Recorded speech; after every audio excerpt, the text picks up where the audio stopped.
Chapter 744. Snake Tongue wasn't sure if she was still alive.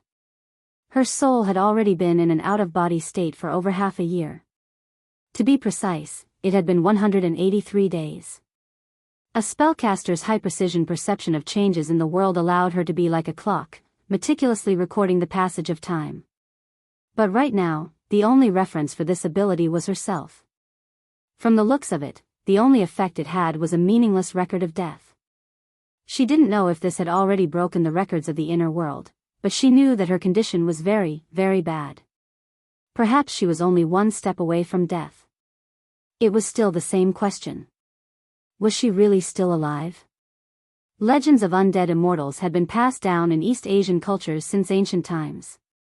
Although the details were different, the general idea was that cultivators abandoned their fleshly bodies and their souls left their bodies to roam between heaven and earth. Because of this, they possessed inconceivable divine abilities. But the trajectory of their lives unexpectedly drew a parabola. At the end, they fell into the abyss of despair. Perhaps in a few years or a few decades, Snake Tongue's example would be added to the footnotes of undead immortals. But the most likely outcome for her would be the same as the swirling and tearing clouds in front of her. She would be silently annihilated without the slightest trace. One didn't need any precise perception to determine the rate at which a spirit body decayed. Her time approached with each passing day, and her body gradually lost the ability to move independently. Therefore, for the past 2 days, Snake Tongue was no longer like a spirit that followed Gong Chi around in the cloud world. Gong Chi was indifferent to this. The relationship between Snake Tongue and Gong Chi had already undergone a clear change. Moreover, it was a destructive result. On Snake Tongue's side, there was hope and despair, vigilance and numbness. On Gong Chi's side, half a year had passed. No matter how gloomy and ruthless he was, it was impossible for him to perfectly control his emotions at all times. Bewilderment, fear, irritation, and anxiety. These negative elements were like prisoners. Bit by bit, they scattered out and were received by Snake Tongue. Finally, on a certain day, at a certain moment, these accumulated elements broke through the limits of the hope in Snake Tongue's heart. The net of her will was finally unable to bear the truth of despair. Snake Tongue erupted. She questioned Gong Chi's lack of progress over the past half a year. Of course, she also questioned the substance of Gong Chi's activities here. Then, the truth of everything was revealed. Gong Chi, this insufferably arrogant extraordinary who seemed to have a card up his sleeve, was actually just a prisoner trapped in this cloudy world. The two circumstances weren't fundamentally different, just that Gong Chi's reliance on his flesh shell was a bit less, and his arrangements for his escape were a bit more stable. He had the ability user association as his backing, and so on. When all these things add up, it's actually a qualitative difference. The difference was so great that it made Snake Tongue jealous. Jealous to the point of insanity. Gong Chi had the ability user association behind him, while she was just a lone wandering soul. She didn't have anyone she could fully trust, nor did she have the strength to back up her trust. Even if she had a grade B Cursmancer who was extremely rare in the inner plane, she could only carefully manage her own base between the cracks of various factions. After so many years, she had only managed to find a seemingly loyal but actually more and more unfathomable mutated tree demon. She had only managed to build a small, insignificant church with some deceptive designs. In the out-of-body state, she could use these designs to last 2 months, 3 months, or at most half a year. There was simply no meaning in continuing to prolong it. She even felt that even if she immediately broke free and returned her spirit body to her body, with her current state, the greatest possibility was that she would die along with her fleshly body. So, I can already be considered dead, right? A good swimmer drowns. The meaning of my life is to embellish those absurd legends, right? Snake Tongue chuckled softly. The emotions she felt in her spirit body state were nothing more than remnants of human habits. Every bit of these habitual traces consumed a certain amount of energy. Correspondingly, when the energy was consumed to the point where it wasn't enough to maintain the foundation of her spirit body, these habitual traces could only be regarded as meaningless, superfluous, and disperse first. I'm already dead. Snake Tongue came to this conclusion. If she had a choice, she would have already taken her own life. But the current situation was that her spirit body was wrapped in a layer of light muslin that was hard to fathom, the muslin of silence. This reward that Gong Chi had given her in advance had now become a shackle that controlled and monitored her. When Snake Tongue was at her peak, she could still set up a shielding layer to block and interfere with her. But now she was so weak that she had to rely on the muslin of silence to ensure that her spirit body didn't collapse. Conversely, she couldn't make her spirit body collapse even if she wanted to. This strange item was gradually corroding the structure of her spirit body. As a curse master, Snake Tongue could guess Gong Chi's plans. Perhaps before long, she would only be able to continue existing between heaven and earth in a distorted form like an artifact spirit. This was something she feared even more than death. Unfortunately, she didn't have the strength to retaliate. Why had she fallen to such a state? Her reflection had just begun when Snake Tongue's subjective thoughts intentionally cut it short. She didn't want to engage in these meaningless thoughts. Apart from continuing to consume her soul force, it would cause her to rapidly and continuously approach that pitiful artifact spirit. She emptied her mind and silently curled up under the muslin of silence. She watched the surrounding clouds surge and tear apart before drifting away. Gradually, her mind became somewhat absent-minded. Perhaps dissipating like this wasn't a bad thing. The moment her consciousness collapsed might be true liberation. Snake Tongue was absent-minded and absent-minded.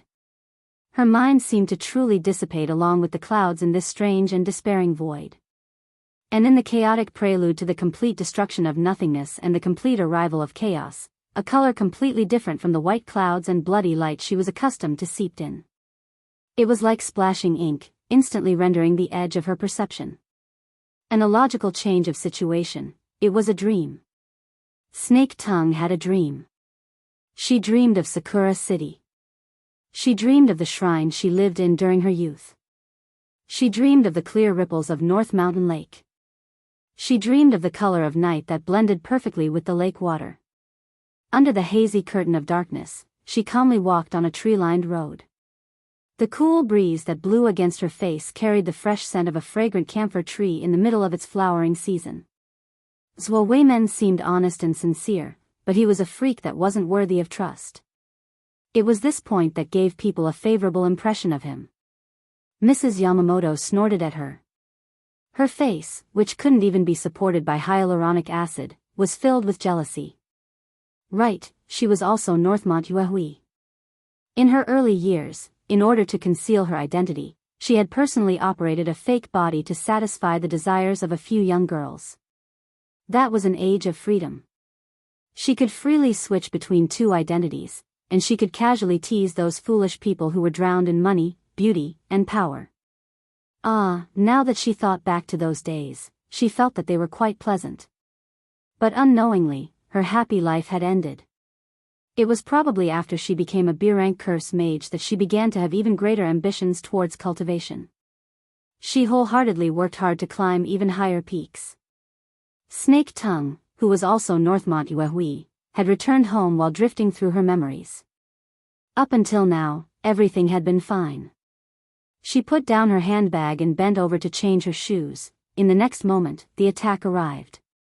Snake Tongue was absent-minded once more because her instinctive reaction was completely ineffective. Her defensive counterattack had been completely reduced to nothingness. And what appeared before her eyes was a scene that seemed so real that it bordered on absurdity. That's right, am I dreaming?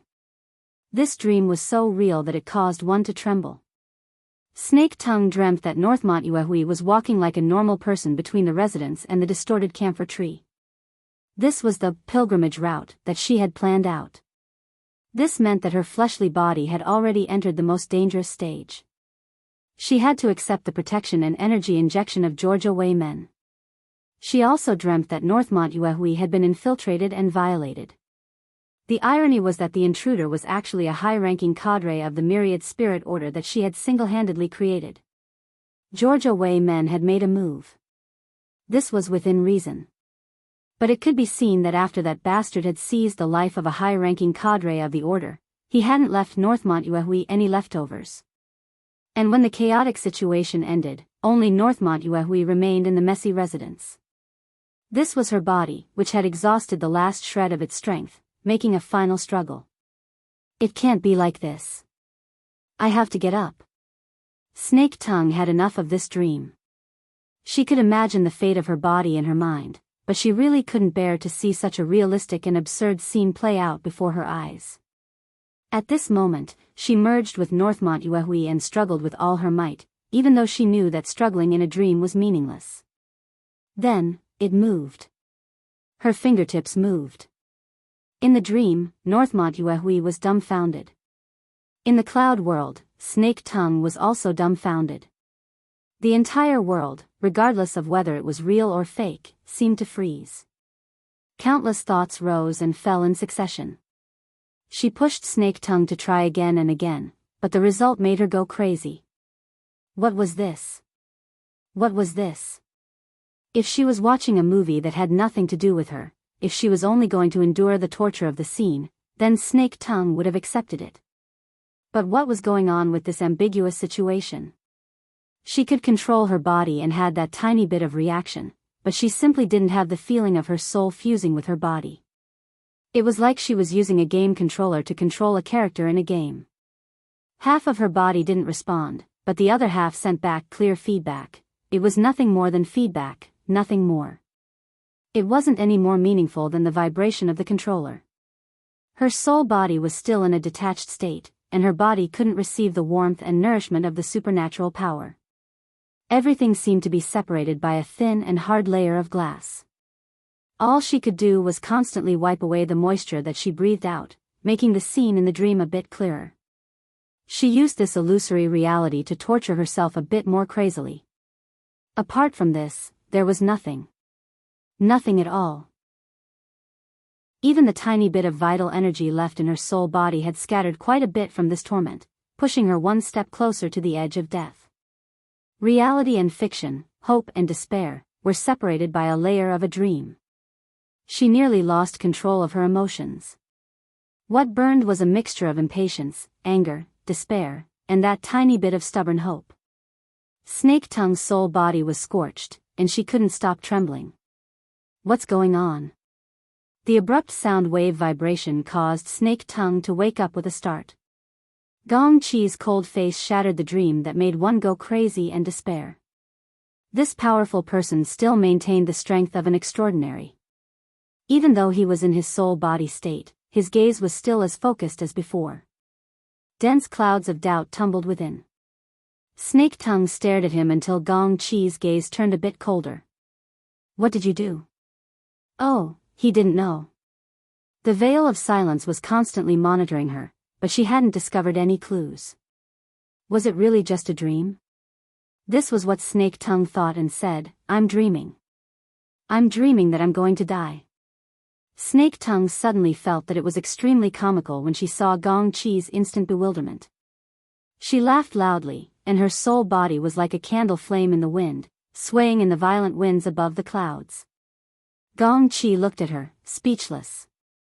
Regardless of whether it was the violent winds above the clouds or the laughter, it was impossible for them to be transmitted to another spacetime.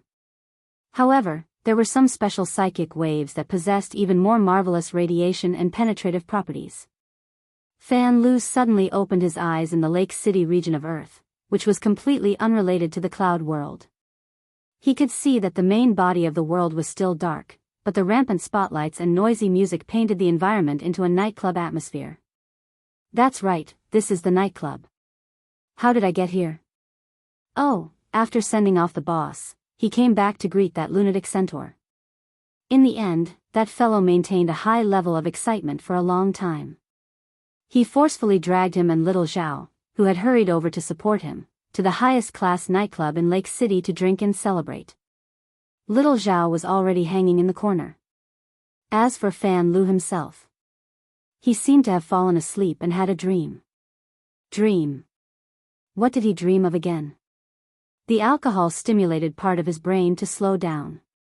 Fan Lu already had no sensitivity towards the vague memories of his dream. He didn't wait for him to be more clear-headed. A grimace painted with blush, eyebrow pencil, and lipstick suddenly blocked his eyes. The grimace opened its mouth and roared, "Get up and get high. F***ck, what a nightmare. What the hell are you doing, centaur?" That's right, there seemed to be a centaur in his dream. That fellow was messing around in the old base.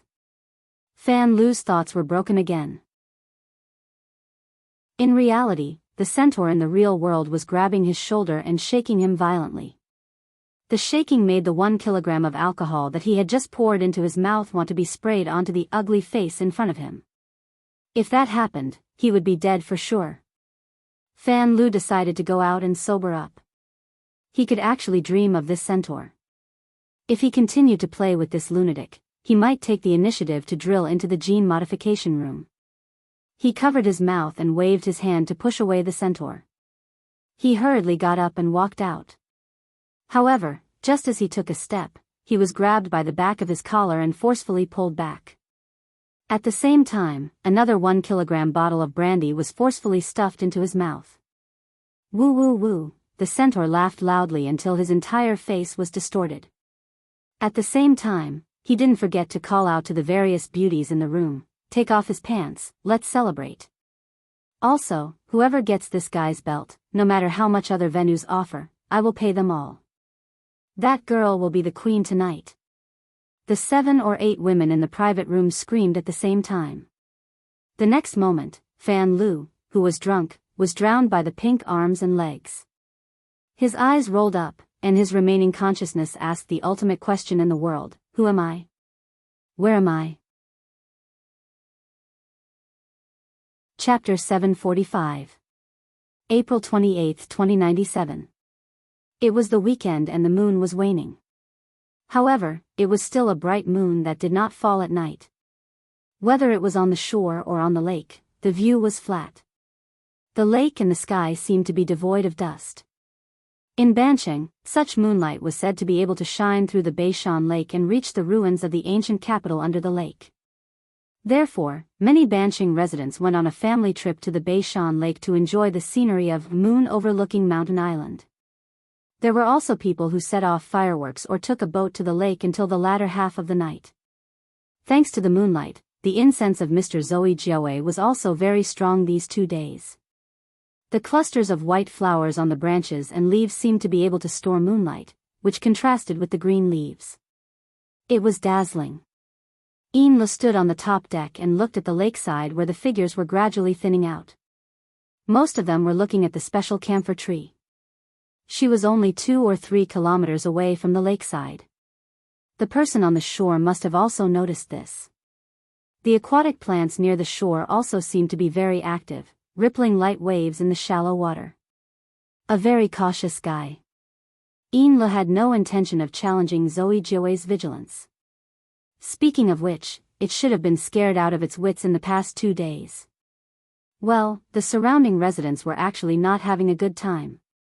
However, everyone was muddle-headed and forgot everything when they woke up. If you insist on being isolated from the world, then you can't blame others. With a smile, Yin-Lu sent a signal to the crew. The ray yacht turned around. Like a dolphin, it swam on the sparkling Beishan Lake, showing off its skills and breaking through the waves. Soon, it left the trees and stone embankment on the southern shore behind. However, at this time, Yin-Li's mind still maintained a vague connection with the other side. She herself did not have this ability. What she relied on was the Blood Soul Temple in the Abyss District. It was through the magic of the Blood Soul Temple that she could collect the restless emotions that were constantly gathering and pressurizing in the relatively vast area on the southern shore of the Beishan Lake. It originated from the dream.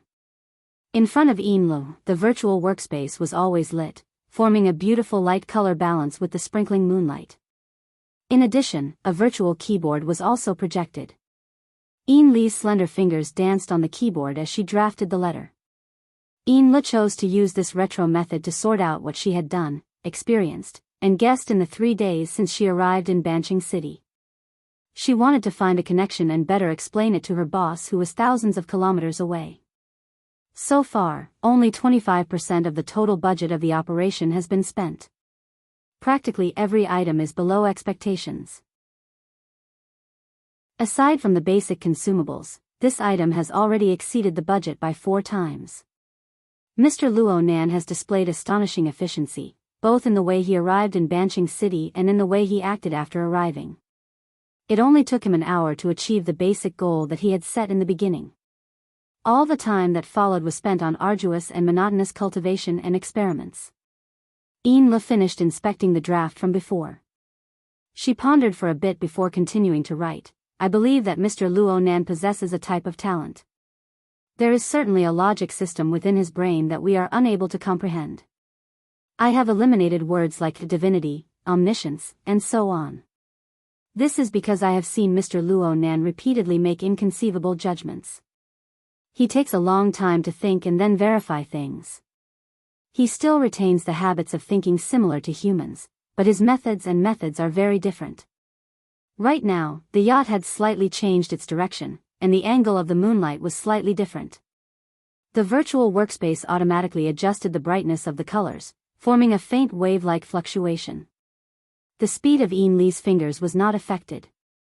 On the contrary, when it came to the current domain, the magical experiences of the past few days surged up in her mind, forcing her to not even think about words and forming sentences. She only wanted to pour out her thoughts. I have seen at least 2 different modes of thinking related to Mr. Luo Nan's thinking. The first one is the configuration of thinking that the order needs the most urgently. I believe that Mr. Luo Nan already possesses a highly mature system model in this domain. In his eyes, all material and mental structures, including the forms of actions of supernatural powers, can be classified as configuration problems. I have mentioned the complex relationship between snake tongue and the mutated camphor tree. I hope that my description won't cause you any trouble.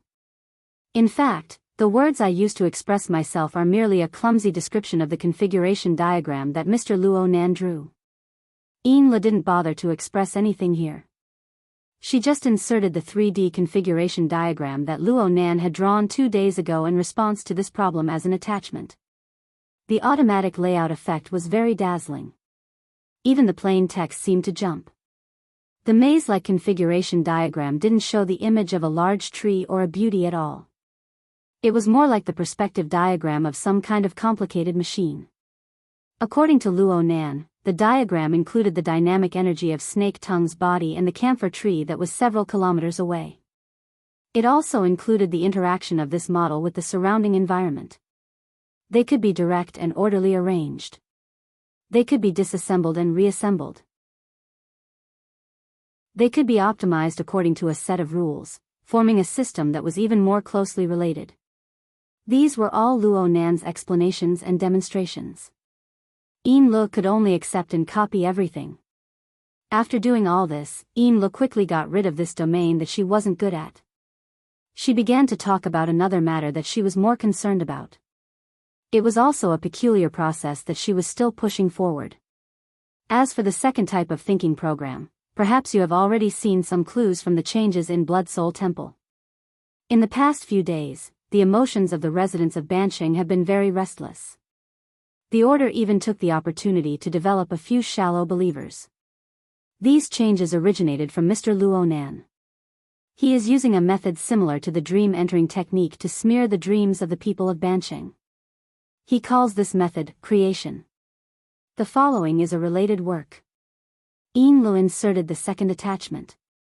This was a psychic diagram that Luo Nan had created last night.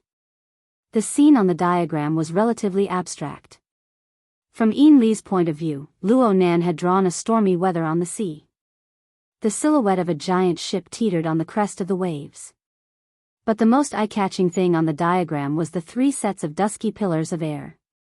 They were like 3 scattered sea tornadoes, occupying more than half of the space in the diagram. Luo Nan didn't deliberately hide his methods.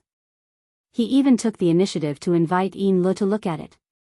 He said that she could interpret it from many angles. This was why Yin Li dared to pass this psychic diagram to Lady Halder. She even added her own judgment. She didn't try to forcefully interpret the psychic diagram. Instead, she talked about her impression of Luo Nan as a whole. I feel that Mr. Luo Nan has a strange sense of dislocation. He clearly possesses inconceivable talent and ability. He also firmly believes in his own unique logic system. But he often unconsciously underestimates his own strength and the effects of his actions when making specific judgments. With Mr. Luo Nan's perception and judgment, this sort of dislocation shouldn't have occurred. Perhaps there is a problem with the frame of reference he chose. I believe that Mr. Luo Nan is currently facing enormous pressure. From what I've seen, he's abandoned all forms of entertainment in Bansheng. Aside from those thoughts that are hard to understand, he's engaged in high-intensity training between the two energy centers. He's extremely nervous. He's as taut as a bow. It's as if he's going to fight a life-or-death enemy at any moment. But the horned demons that have been running rampant these past few days simply don't have the qualifications to become his enemy. I'm unable to determine where his enemy is coming from, but the bottom line of my judgment is that it's an extraordinary level character. But what makes me very puzzled is that with Mr. Luo Nan's transcendent status in the Xia City branch, one or two extraordinaries aren't enough to give him such enormous pressure. Then I consider the secretive nature of Mr. Luo Nan's activities in Bansheng. So I have a guess. It's very likely that he wants to face an opponent that he can't reveal to outsiders. Considering the public nature of his conflict with Quantum Corporation and the Order of Justice, it's unlikely that the enemy comes from these two powers. Then it's very likely that the enemy comes from within the Ability User Association system. Of course, it's also possible that it involves some secret interests that can't be revealed to outsiders. This guess can explain the problem of the frame of reference. It can also partially explain the problem of the psychic diagram. This is because Mr. Luo Nan is only considering the extraordinary level. And this is very likely an opportunity that belongs exclusively to us. An opportunity to truly unify our standpoint with Mr. Luo Nan. Should I try to understand this aspect of information during my time in Bansheng?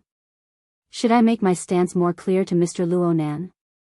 I'll leave it to you, boss, to decide. The letter could be considered to have come to an end at this point. There were still a few words that didn't convey the meaning of the letter. Yin-Le had to correct them one by one at the end. She read through the letter once more, checking whether or not she had missed any key information. But the more she read, the more subtle the feeling became. She seemed to have made some sort of misplacement between the lines of the letter. It was in the aspect of standpoint. Yin-Le was a bit absent-minded. And at this time, the speed of the yacht suddenly dropped significantly. It soon came to a stop. She furrowed her brows. She was just about to contact the head of the crew when a message came from the other side. A strong magnetic field has appeared in the surrounding area. The electronic equipment on the ship has been disturbed. It seems that cruising has arrived nearby. Is that so? Yin-Le got up. Because she was looking down from a high vantage point, her field of vision was wide. Her gaze moved a bit, and she saw a strange bubble suddenly bubbling up on the surface of the lake in the distance. The surface of the lake began to ripple. Half a second later, under the illumination of the moonlight, a certain shadowy structure that was still very stubborn emerged from the surface of the lake. It floated up step by step. Yin-Le didn't need to read the follow-up to know that it was a combat machine constructed from flesh and steel. The opponent's body soon completely emerged from the surface of the water. According to the data, the combined weight of flesh and steel should be over 300 kilograms. Its density was far greater than that of water. But this exoskeleton armor, as well as its controller, had never intended to rely on buoyancy. The tough body surpassed the rippling clear water and crushed through the nearly empty transparent air. It slowly rose between the lake and the sky illuminated by the bright moon. It floated in midair. Under the low-power stealth mode, the maglev and jets were always in a closed state. The gloomy multifunctional stealth coating swallowed and distorted the moonlight, making this combat machine appear like a malevolent and oppressive demon. But the surrounding air and lake water faintly resonated. It was as if it had turned into an exclusive choir, singing together in praise of majesty and holiness. Chapter 746.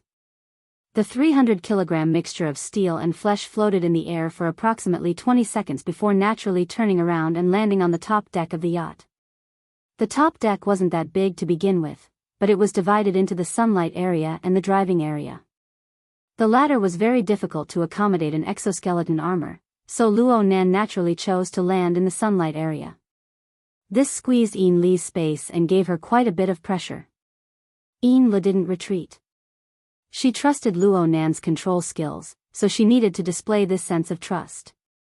When the exoskeleton armor finally came to a stop, the protruding blades of the side arms were only a few dozen centimeters away from Yin Li's face. The powerful electromagnetic field, the mutual interference forces of the mental and the material blended together. The sound of electric currents from the driving machinery and the fine grinding sounds of metal components formed a reverberation, pushing the surrounding air molecules to oscillate back and forth. It made her body feel numb as if she had been electrocuted. This was the truth. What followed was a wave of heat. The outermost layer of flesh and fascia of the exoskeleton armor was finally unable to withstand the repeated pressure of various forces. It was as if it had encountered a high temperature. It was scorched black, curled, and finally burned into ashes. Yin Li had seen this sort of situation countless times over the past few days. She was already used to it. She didn't even blink. She stood quietly to the side, watching the components of the exoskeleton armor fall off Luo Nan's body one by one. They gradually returned to being neatly arranged components and were sealed into the metal box formed by the armor's outer shell. The lid of the box closed, but Luo Nan's body still hadn't truly touched the ground. The tips of his feet were suspended in the air, giving off a feeling of weightlessness. Instead, he bore the weight of an incorporeal and powerful force. He rejected the air, the night, and even all external objects, forming a domain of his own that didn't rely on external forces. Even though his floating weight had been reduced by over 200 kilograms, this method of purely relying on his body to resist Earth's gravity shook Yin Li's mind even more than the previous scene of wearing armor. This was truly not relying on external objects. His fleshly body floated in the air. This was an extraordinary power that humans had always yearned for in their dreams since ancient times. Even though they had entered the era of distortion, this sort of ability was still rare. It was also the most eye-catching. Especially since Luo Nan didn't use any shortcuts or methods. Instead, he used his control of electromagnetic power to probe into the fundamental plane of the world. He used the most upright methods to form this legendary scene. Of course Yin Li was envious in her heart. She had also tried flying before, but it was through an out-of-body state. She couldn't understand the similarities and differences between the two, but it must be a wonderful experience. She didn't need to conceal her emotions. She just stood beside Luo Nan's floating body and let out a soft sigh of admiration, truly inconceivable strength. If I start learning electromagnetic configuration from now on, will I have the chance to replicate your ability in the future, sir? Of course, this is the most basic requirement. Luo Nan let out a long breath. The tips of his feet finally touched the deck, and the powerful electromagnetic field around him gradually subsided. With your relationship with the Blood Soul Temple, you already possess the basic strength of mental interference with matter. As long as I can grasp the basic electromagnetism configuration and learn some transformation techniques, I will definitely be able to fly in the air for a short period of time. As for combat applications, I am currently learning them. Clearly, someone had chosen the wrong frame of reference. Yin Li didn't continue this topic. As a secretary, mentioning herself was actually a way to highlight the brilliance of the boss. It would be too stupid to declare that she wanted to become like the boss, even if she couldn't help but yearn for it. She changed the topic to Luo Nan's practice schedule. Today ended a bit early. Sir, do you have any other plans? Or do you want to rest early? There's news from Xia City. It's a good time for me to change my mind. News? The coordinates of Grandpa's laboratory are up for auction. Luo Nan was too lazy to form a sentence. He just said a few key words. He sat directly on a bench in the sunlit area and relaxed his body. There's finally some news from that side. I think they'll send me an invitation in the near future. Lo was even more cautious when dealing with such a sensitive topic. Have you already confirmed the auction house? Yes, the Toyama auction house. It's over at Bin City.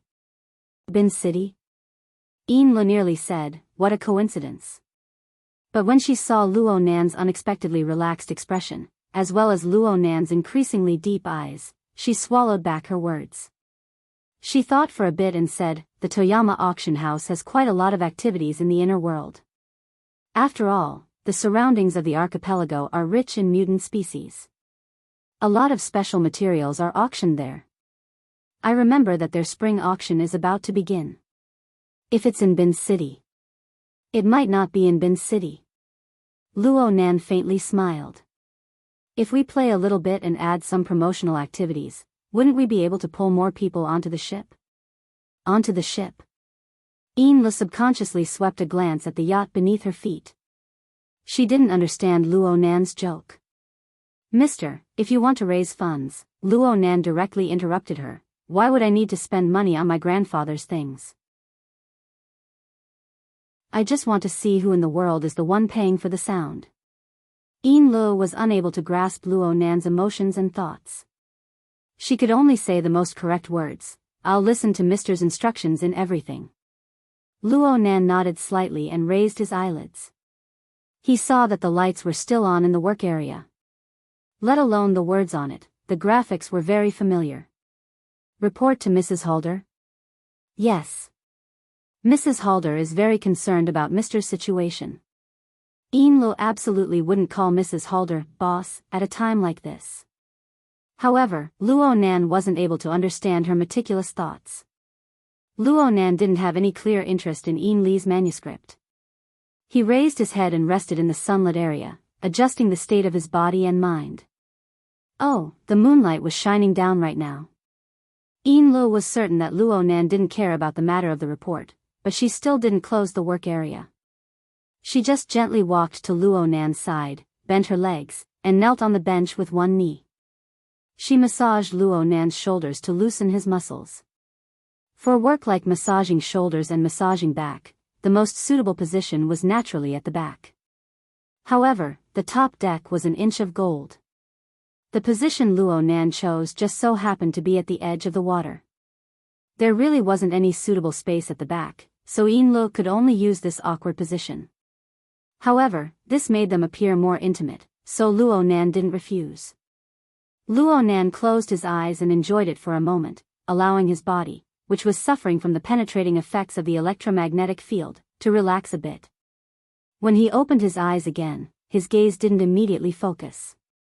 Instead, he was dazed for 2 seconds before he focused on the most eye-catching virtual work area on the top deck. In the end, his gaze focused on the psychic diagram embedded within the words. This diagram was the work he was most proud of for some time. The most wonderful thing about it wasn't the information revealed, but the core logic that formed this diagram. Luo Nan had told Lo that there were multiple angles of reference and interpretation, but deep down in his heart, he always believed that the only person who could truly understand this psychic diagram was perhaps himself. This was because this was an intuitive diagram constructed upon the foundation of the developer mode of the mental world. It was also the first time Luo Nan didn't avoid a true enemy. He risked the danger of suffering a backlash from psychic communication to carry out a surveying and mapping survey. Luo Nan's initial clairvoyance on the mental plane was vastly different from the results he saw from other ability users. He didn't see the structure of 3 layers, 1 region, and 1 domain from the very beginning. Instead, he saw a deep multi-layered structure of curtains. Countless curtains fluttered and fluttered within the deep void. They were all independent, layer upon layer, and there was no end to them. However, under the influence of rules and power, several strands would occasionally twist and converge, forming either stable or loose nodes. The vast majority of them were only temporarily adhered together, quickly dispersing on their own. But there were also some that, once twisted together, formed into a dead knot. Brand new rules and laws were solidified, making it hard to separate. Basically, Luo Nan viewed the movements displayed by these curtains as the reflection of extraordinary power on this special plane. Every node that was twisted by the curtains was the result of the extraordinary power of an ability user. It was just like when people explored the abyssal region. Some people were powerful enough to leave behind permanent or semi-permanent solidified configurations in the abyssal region. Some people couldn't even persist for a few milliseconds. Of course, the developer mode of the mental world and the abyssal region couldn't be equated. The former was more like the bottom layer of an operating system. The layers involved were deeper and broader. It was more like the intuitive embodiment of some system rules. Luo Nan viewed this judgment very cautiously, but he would occasionally float. He gave himself the grand title of a man who gazed directly at the truth of the world. This was the first time that Luo Nan's version of the truth of the world was consciously replicated and placed into the psychic diagram. It was precisely because of the display of the information in developer mode that this psychic map showed 3 gigantic sea tornado elements that stood between the sea and the sky. These were 3 powerful extraordinary level enemies that could directly influence the future. The first was naturally Gong Qi of the cloud world. The second was also very clear. It was Luo Yuan, who grasped the dimensional crossbow. As for the third, Luo Nan didn't have a definite target. Instead, he played creatively. He set the target to be the person who drew up the retreat plan and the power he represented. He didn't know if the other party was an extraordinary or not, but for a character like Luo Yuan to tacitly cooperate with him, his influence could be imagined. Whether it was in terms of ability or power, it was never wrong to look up to someone. These 3 powers formed the basic structure of the psychic diagram. But from the perspective of composition, the 3 sea tornadoes clearly occupied too much space, destroying the balance of the composition. This also hinted at the conflict between Luo Nan, the true creator, and the actual composition elements. Only after understanding all of this could Luo Nan look at the other elements. The enormous ship that was washed to the top of the waves was a key element that had continued from the beginning of this event. There was nothing much to say about it. What was truly interesting was the throbbing lightning formed by the contrast of light and dark between the layers of clouds, the waves, and the pillars of air. They embodied the tension of the storm in the painting. If one were to analyze it in depth, it would represent some sort of conflict, but it would also represent some sort of connection. Especially between the 2 pillars of air of Gong Qi and Luo Yuan, the lightning trajectories interweaved particularly tightly. Chapter 747. Luo Nan held a relatively cautious attitude toward the results of psychic communication with extraordinaries. In the past few months, Luo Nan, Mr. Bai, Gao Tianshi, and even Old Yu had discussed psychic techniques. The 3 seniors had pointed out very seriously that psychic techniques could provide foresight, but it was very likely that one would suffer a backlash. Whether it was in the legends of ancient times or on the plane of reality, psychics who forcefully peered into the secrets of heaven through psychic and divination techniques could basically write a book on the number of psychics who died from a backlash. This was especially true in the current era, where extraordinary powers were manifested. The levels and realms were clearly differentiated. Even though the ruler had its advantages and the CUN had its disadvantages, true experts had their internal logic and external environment integrated into one. They were natural sources of radiation.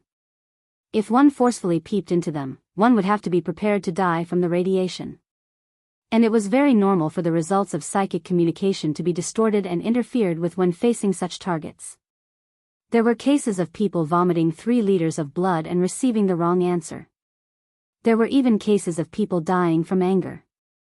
Whether it was Gong Qi or Luo Yuan, they were the strongest people in the world. No matter how low-key they were, the influence of their radiation covered the entire world. Especially Gong Qi. He was a powerful figure in the ability user society. His influence was even more astonishing. It was no surprise that he and Luo Yuan had intersected or that there was some unclear relationship of interest between them. Therefore, Luo Nan wouldn't come to a conclusion easily. The results of psychic communication needed to be verified. Plus, he wasn't directly probing the 2 dangerous targets. When using the psychic diagram, Luo Nan had intentionally overstepped the iron law of avoiding extraordinaries when using the psychic technique. He had taken the initiative to touch the domain of extraordinaries. But he did his utmost to avoid meeting force with force. He tried to use more skillful methods. He made more thorough preparations. He chose a more suitable and ingenious angle. He also found the most comfortable and smoothest starting position. Snake Tongue and Fan Lu. Neither of these two were extraordinaries, but one was Gong Chi's spirit behind his back. The other was Luo Yuan's driver. They formed a close and direct connection with the two extraordinaries, but it was also a blind spot in a certain sense. It looked like a trick, but it was actually the optimal solution obtained by combining all kinds of intelligence and information. Right now, Luo Nan had two different methods of dealing with Snake Tongue and Fan Lu. He used a method of close contact with Snake Tongue. However, he didn't have any hope that she could keep the secret. All he wanted was a channel of information that could influence Gong Chi's judgment. However, the current situation was so smooth that he was a little surprised. Let's leave it at that for now. As for Fan Lu, Luo Yuan's chauffeur, he was a perfect entry point. He had been following Luo Yuan for more than 10 years and was definitely a trusted aide. Even if his aptitude was mediocre and he was unwilling to undergo genetic modification, his status was neither high nor low. However, his understanding of Luo Yuan was far greater than anyone else's. Luo Nan dug up a lot of interesting information from Luo Nan's dream. And this was under circumstances where Luo Nan had clearly taken some mental defensive measures. Moreover, although Luo Nan used the psychic diagram as an effective method of gathering and analyzing intelligence, he wouldn't wholeheartedly rely on this method to conquer the world. Once the psychic map had a clear direction and center of gravity, the entire world's mental sensing network would be put to good use. Luo Yuan's senses were far too sharp.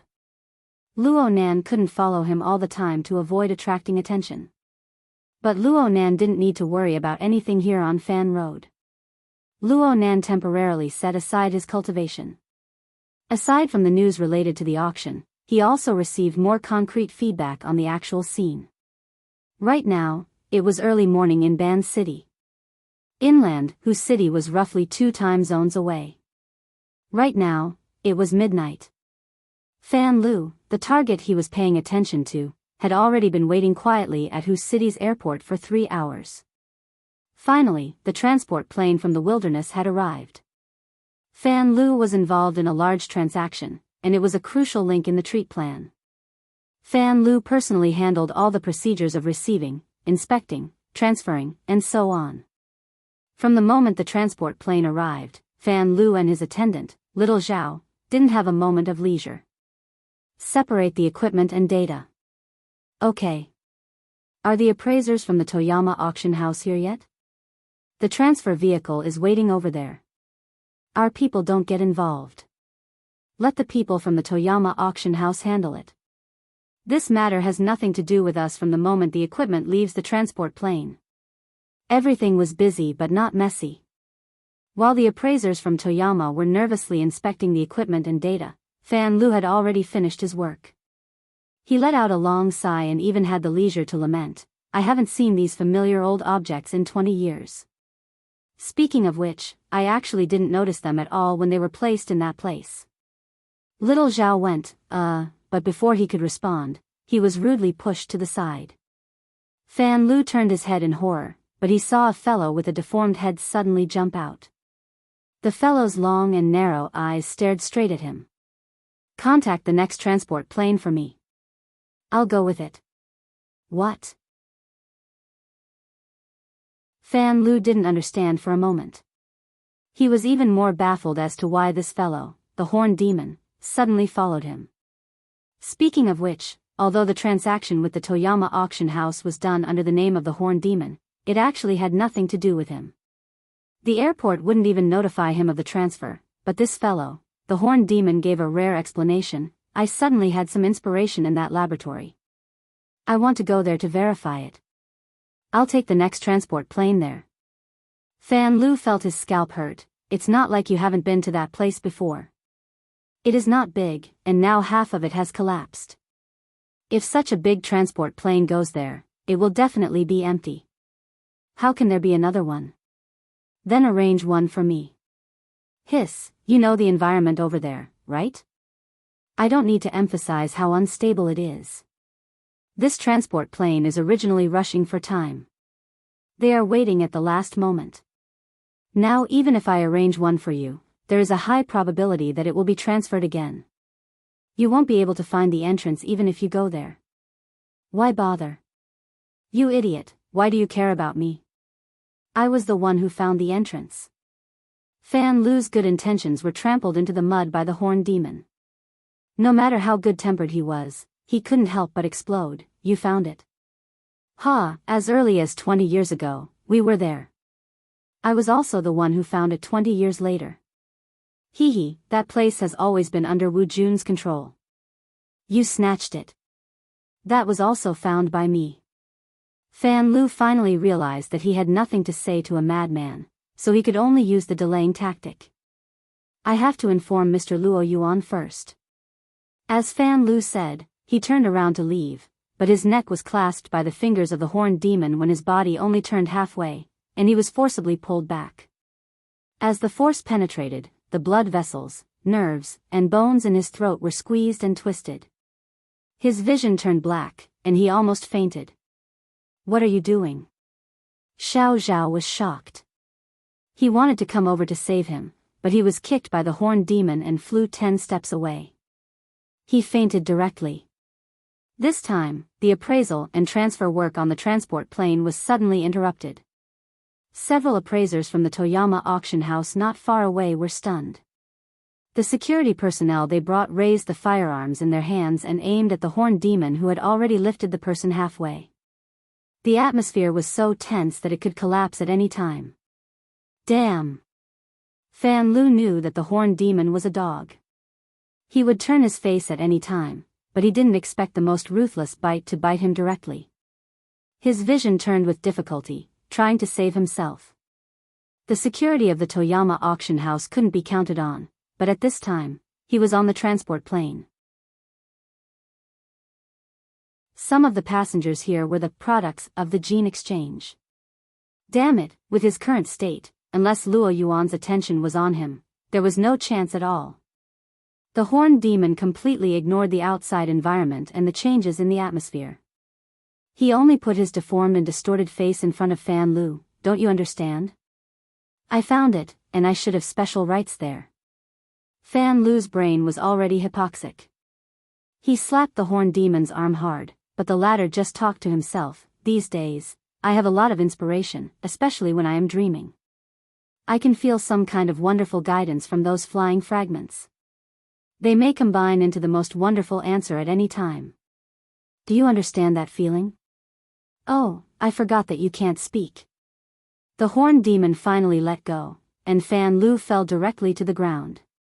His whole body was soft, and he only knew how to cough and retch. The horned demon didn't mind squatting beside him and patted his shoulder and back. I know you are very busy doing odd jobs. It is very difficult for you to understand this kind of mysterious state, so you don't need to waste any more effort. I make a request, and you just need to agree. Everyone can relax. Fan Lu repeatedly chopped the horned demon 100 times, 1,000 times in his heart, but he still had to act nice on the outside. He made his final persuasion with a hoarse voice. You can wait a little longer. In a month, no, in half a month, you will have a lot of time to research, with that baby who is still drinking milk. I'm saying that you don't need to try your luck and find the door. The horned demon's finger pressed onto Fan Lu's neck. I say, little Fan. Even though we have been kindred spirits quite a few times, you still don't understand. Luck is my attribute. You don't need to worry about such a boring thing. Give me a definite answer. Do you agree or not? Fan Lu coughed a few more times. He wanted to speak again, but his head had already been forcefully snapped down by the horned demon's monstrous strength. He nodded twice. The horned demon's voice came over. Excellent. Happy cooperation. Thousands of kilometers away, Luo Nan began to chuckle. Yin Lu, who was right next to him, massaging his shoulders, felt strange. She leaned back slightly. Mister? The soft sensation on Luo Nan's shoulders and even the side of his cheeks left. His mind instantly became empty, but it was soon filled with more important matters. You said that you had spare materials for the transmission array you built last time. Yes. Chapter 748. The medium-sized transport plane flew through the night, advancing all the way inland, but in the end, it still couldn't outrun the sun that rose from the horizon. The transport plane that flew all the way from Hucheng finally arrived at the relevant airspace when the first light of dawn silently spread over thousands of miles of wasteland. From beginning to end, the cabin of the transport plane was empty. Everyone was in the cockpit. Of course, there were only 3 people on the entire plane: the pilot, co-pilot, and the centaur. As a bad customer who forced his way onto the plane, the centaur was self-aware and clearly showed his distrust of the 2 crew members. He was nailed in the cockpit until the transport plane arrived at the destination he hoped for. What was strange was that the cabin was empty along the way, and the cockpit was quiet. The centaur, who always had the talkative attribute, actually kept his mouth shut. If one didn't look back, one wouldn't be able to feel his existence. If silence could be accumulated, the transport plane would have crashed halfway due to severe overload. After finally reaching the target airspace, the centaur finally said, "Descend." The transport plane penetrated the clouds and continued to descend. Looking out from the porthole, the slightly undulating red soil of the wasteland below was already the kind that the centaur was familiar with. He looked at the instrument panel on the transport plane and converted the angle of the sun. The centaur was finally satisfied and patted the shoulders of the 2 pilots.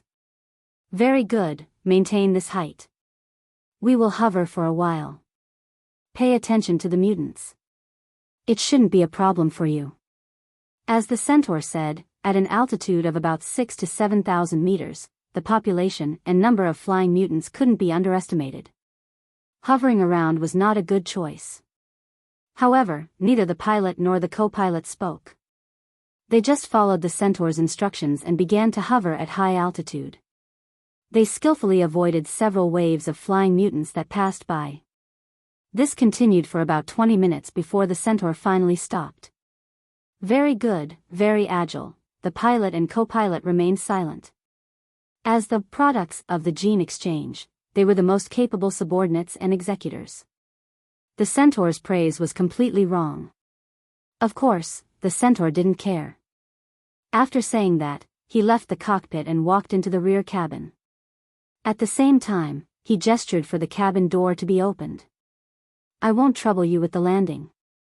Let's have a pleasant cooperation. See you next time." As the hatch opened, the cold and strong airflow from the high altitude went straight in. The centaur faced the whistling wind, closed his eyes, opened his arms, and jumped down without hesitation. Only his sharp whistle was left in the cabin. In the cockpit, a radar alarm sounded. The co-pilot could clearly see through the monitor screen that almost at the moment when the centaur jumped off the transport plane, a huge shadow swept past the bottom of the fuselage and converged with the centaur's figure, then it dived at high speed. The pilot and co-pilot looked at each other. Without saying anything, they flew the plane back. The centaur, who made a leap of faith from the transport plane, stood steadily on the back of a pterosaur. This high-altitude mutant, known for its ferocity, was uncomfortable with the sudden weight on its body, but it only slightly twisted its long neck and maintained a relatively stable posture. Then, it spiraled down. After just 3 minutes, the centaur truly set foot on the sun-covered wasteland, and the pterosaur, which was a temporary vehicle, flew back into the sky and disappeared in a blink of an eye. Deterred by the huge size of this high-altitude predator, dust and smoke rose from all directions in the wilderness. Some of the small animals that were swimming around in the surroundings fled in all directions. Some of them lost their normal rhythm and quickly became the breakfast of the strong. The food chain of survival of the fittest was simple and straightforward. It didn't require any brains at all, and it was most favored by the centaur. He looked around and glanced at this wilderness full of wildness and vitality. Of course, it was full of cruelty. He grinned and stood there with his arms crossed, waiting quietly. In just a few minutes, the pterosaur just now returned. From its broad shoulders, 3 figures jumped down one after another. One of them just landed on the ground, and he took the opportunity to punch directly into the rippling red ground. Half of his arm was deeply stuck in the ground. He then raised his hand, and his fingers had already pierced between the head and neck of a giant viper that was as thick as a human thigh. Red and green body fluids mixed together, flowing on the snake that had been caught but was still twitching violently. Then, the snake was thrown everywhere.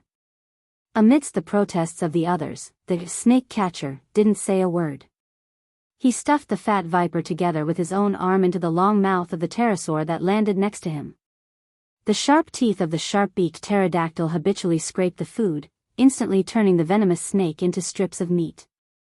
When the tip of the teeth scratched the snake catcher's arm, which was even thicker, it did not leave the slightest mark.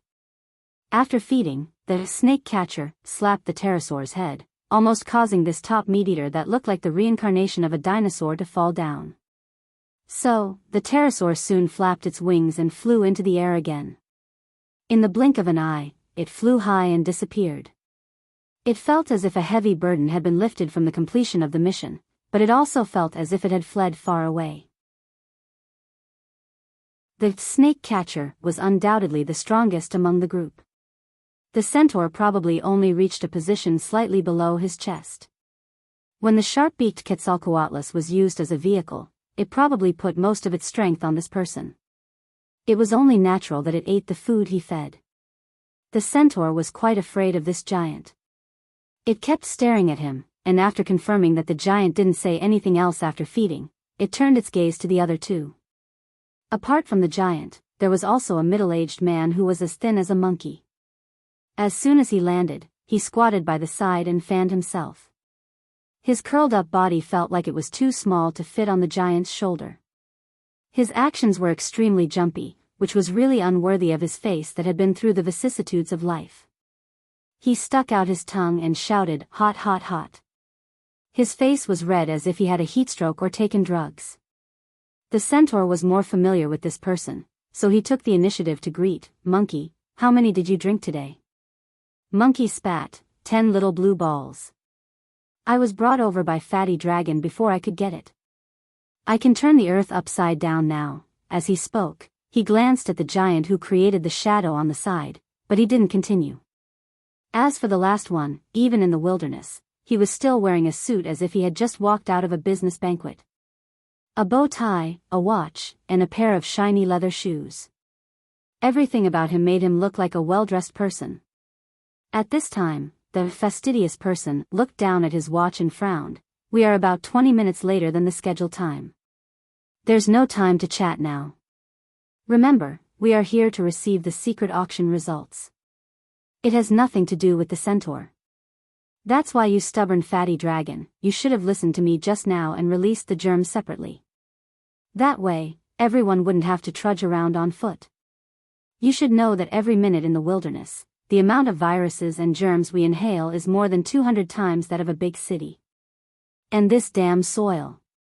With that said, the fastidious person turned around to leave, but before he could take a step, his shoulder was hooked by the centaur. The two men's faces were almost stuck together. The latter didn't care how disgusted the fastidious person looked and whispered in his ear, "I heard that your good friend, Brain Demon, died. It doesn't matter if he died, but where is Wu Jun or a family that can threaten me? This is your plan, right, flour sausage? Call Jingxin." Fastidious person Jingxin pushed the centaur away in annoyance. He even used his fingers to wipe off the dust on his shoulder. There are always accidents in everything. We have been trying our best to find her these few days. We even caught 2 of the upper echelons of the small parish for questioning, but Wu Jun seems to have disappeared. Then what about her child? Brain Demon did it personally, but I heard that he didn't even leave a complete corpse. This is an accident among accidents. We still don't know what kind of powerful enemy centaur encountered. We can only determine from the traces of the Fusang tree that this is a very powerful psychic. Even after Brain Demon used the Fusang tree system to exert his strength, he still crushed him to death like a bug. It's very likely to be a transcendent. If it's a hidden trump card of the Shilua parish, it will definitely be a very terrifying matter. I don't care who killed the brain demon or how he died. I only care about where Wu Jun and her child that you promised me are. That child should have left the U-Hole market. You have to know that the surrounding environment is too complicated, so we haven't found him yet. All right, don't be angry. I admit that the conditions I promised you were greatly discounted. The parish will make up for the difference. Jingxin revealed a perfect and sincere smile. You cannot trust me, but there's still Maho, Fatty Dragon, and the Amaterasu parish. After so many years, we should have established mutual trust, right? Centaur stared at Jingxin without even blinking. Jingxin straightened his face and put on a more habitual serious expression. What the four of us need to do now is to squeeze out the value of that laboratory before the inexplicable treat plan is activated. This is a bet on the reputation of you, me, and the parish. We have also opened up a connection with the true upper echelons. The dark network auction went very smoothly. We just need to get the rest of the money now. Centaur chuckled. Now that the equipment and information have been dismantled and taken away, without Wu Jun, even if we can enter the door, there's no way to find the truly valuable things from those fragments. As long as she enters, it's victory. Centaur, my dear friend, you have to understand that Luo Yuandao's laboratory is just the entrance to a huge maze. I believe that in his years of research, there are indeed some techniques that can capture valuable fragments in the equipment he taught Wu Jun, but that is only a limited method to increase the probability. In essence, they are still trying their luck. Otherwise, they wouldn't have the power to protect themselves after 20 years. Jingxin was trying his best to brainwash Centaur with his glib tongue. Fat Dragon suddenly crossed his arms, signaling for the dangerous topic to stop for the time being. At the same time, he said in a deep voice. Chapter 749.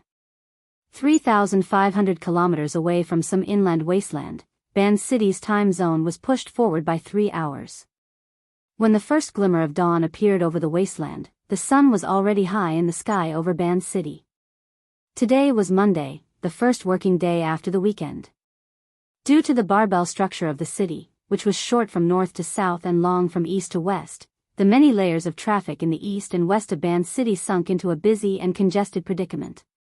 Temporary drainage channels were opened on North Mountain Lake. The military and police were mobilized on a large scale to suppress the mutant population on the lake, allowing for flying cars to shuttle through.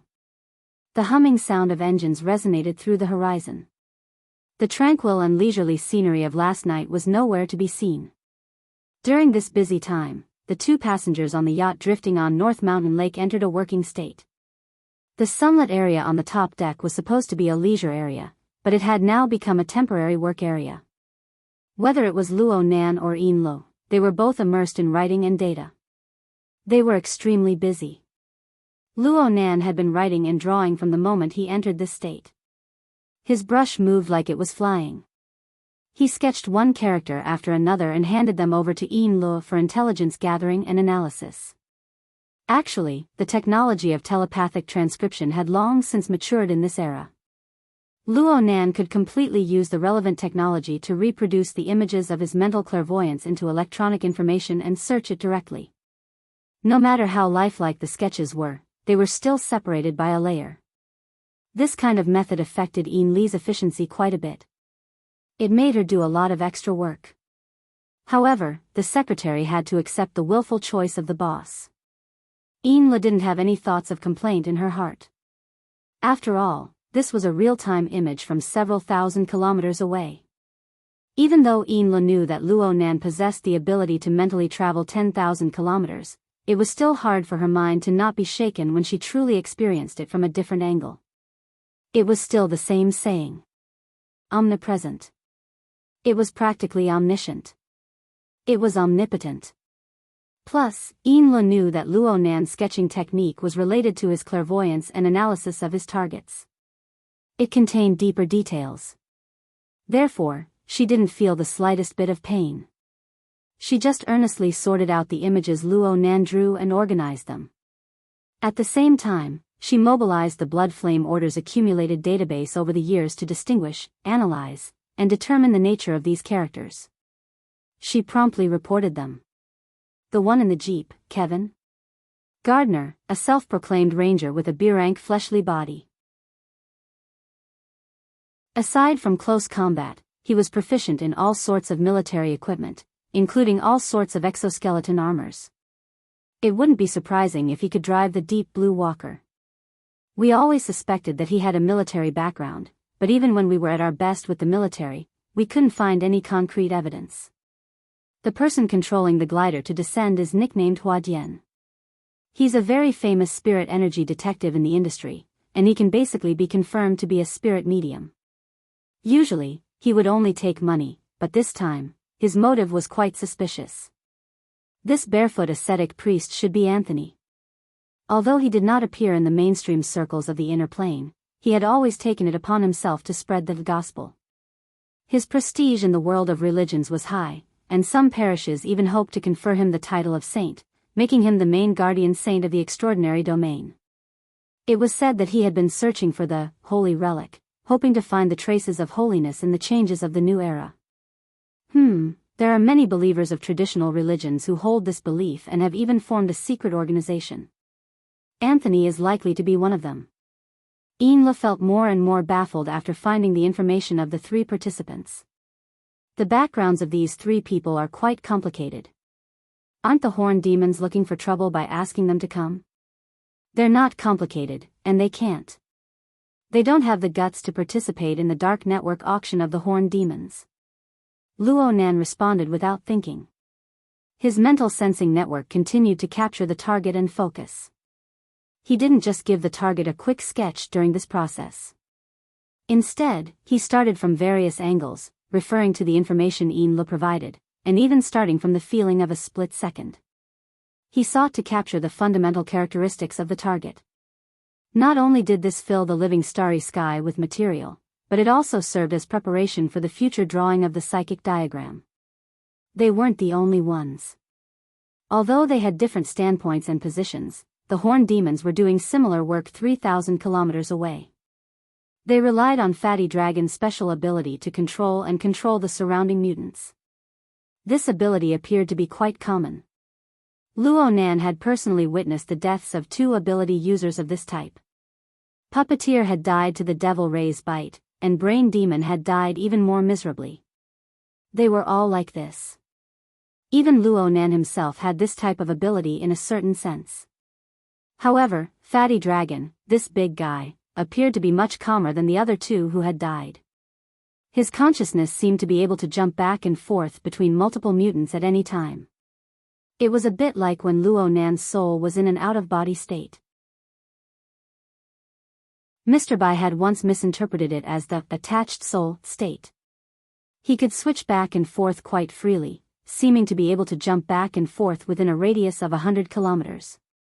Even with the restriction of needing a life vessel, Fatty Dragon's monitoring range was the widest that Luo Nan had ever seen, aside from himself and a few other mental extraordinaries.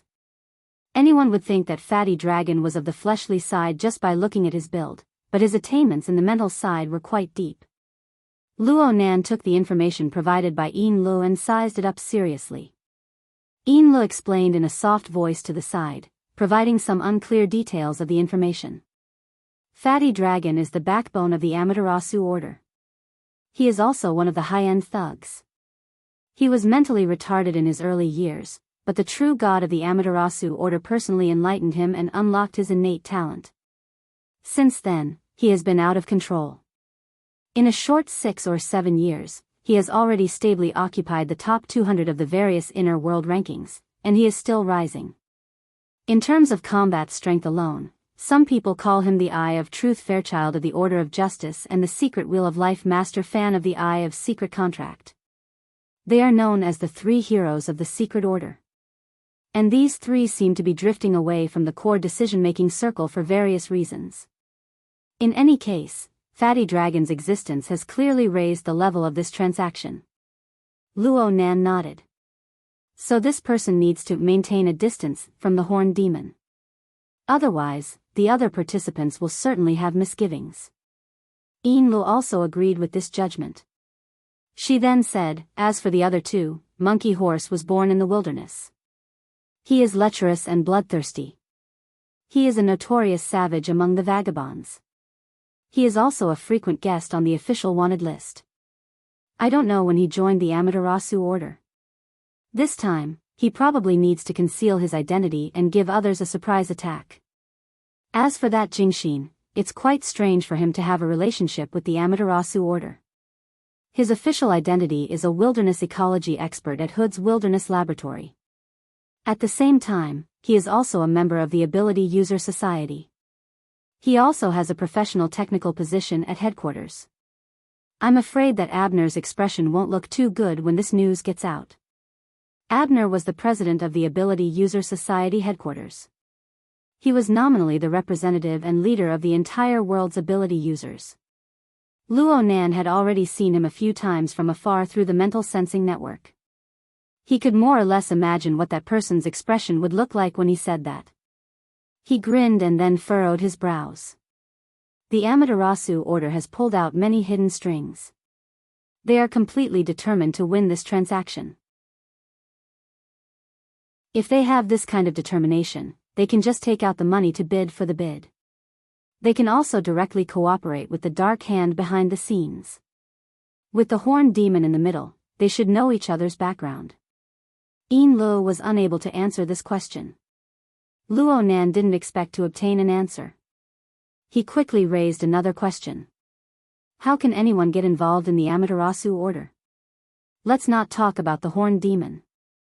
Fatty Dragon's background is simple, but Jingshin is a member of the society with a high position. Brain Demon and Horse Monkey are vagrants of the wilderness. The doctrine of education without discrimination, Tianchi True's soul, is just a random patchwork. There's nothing special about it. Snake Tongue's myriad spirit order can be modified and used without a single flaw.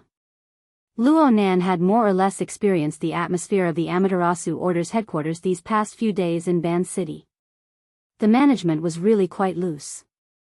Large and small overground and underground orders were allowed to grow in Ban City, the core region of the order. For example, Zhuo Wei, a mutant that clearly possessed basic intelligence and had already become the core of a small order, lived next to the residential area and allowed them to do as they pleased. It looked quite impressive, but in Spring City, they had to obtain the holy cloak of the Xia Luo order as soon as possible. They didn't even hesitate to dig up the foundation of the order. Luo Nan still wasn't clear on what kind of logic they followed. Because Luo Nan was racking his brains for the Amaterasu order, the members of the Amaterasu order fell into a rather headache-inducing situation as more and more people appeared to participate in the transaction. Aside from Anthony, Huadian, and Gardner, there were other people approaching from different directions and distances. With so many people, it was hard to avoid some bumping and bumping. F***ck me. Black Mist. That bastard who likes to put curses on people. Back in the wilderness, that fellow tormented me until I peed my pants. The horse monkey was thick-skinned. He spoke of his family's embarrassing past like a fart, but the hatred in his words caused the vast, sunny wasteland to seem a bit gloomy. He appeared in a spiritual body state. Jingshin grasped the main point. This fellow is clearly overconfident. You must know that there are 10 people participating in the transaction, including us, right? The horned demon nodded in confirmation. Jingshin continued, most of the 10 people should be on the mental side. They are scheming against the unsuspecting. All of them have the ability to deal with him. It's all too easy for a monkey to take revenge. Jingshin consciously assumed the position of the brains of this four-man group. He pacified Horse Monkey and reminded his companions of a more critical issue. Pay attention to the motorcycle rider that's following Gardner. I can't see his face clearly right now, but I remember the dagger behind his waist. Cui Qinghe, a swordsman from G City. He's proficient in close combat assassination. However, he has another identity. He's an Ablatum Knight. Li Taisheng, the Secret Covenant First Ablatum of the Order of Justice, came to Chan City to negotiate. This person was one of the attendants. Before the Horned Demon and the others could digest this, they heard another question. Who is this person? The one who spoke was Fatty Dragon. He rarely asked a question. At the same time, he used a secret technique to share the image he sensed with his companions. This backpacker. Is he part of the transaction? At nearly the same time, Luo Nan, who was over 3,000 kilometers away, locked onto the last person. The instant the focus was completed, Luo Nan's pen tip froze.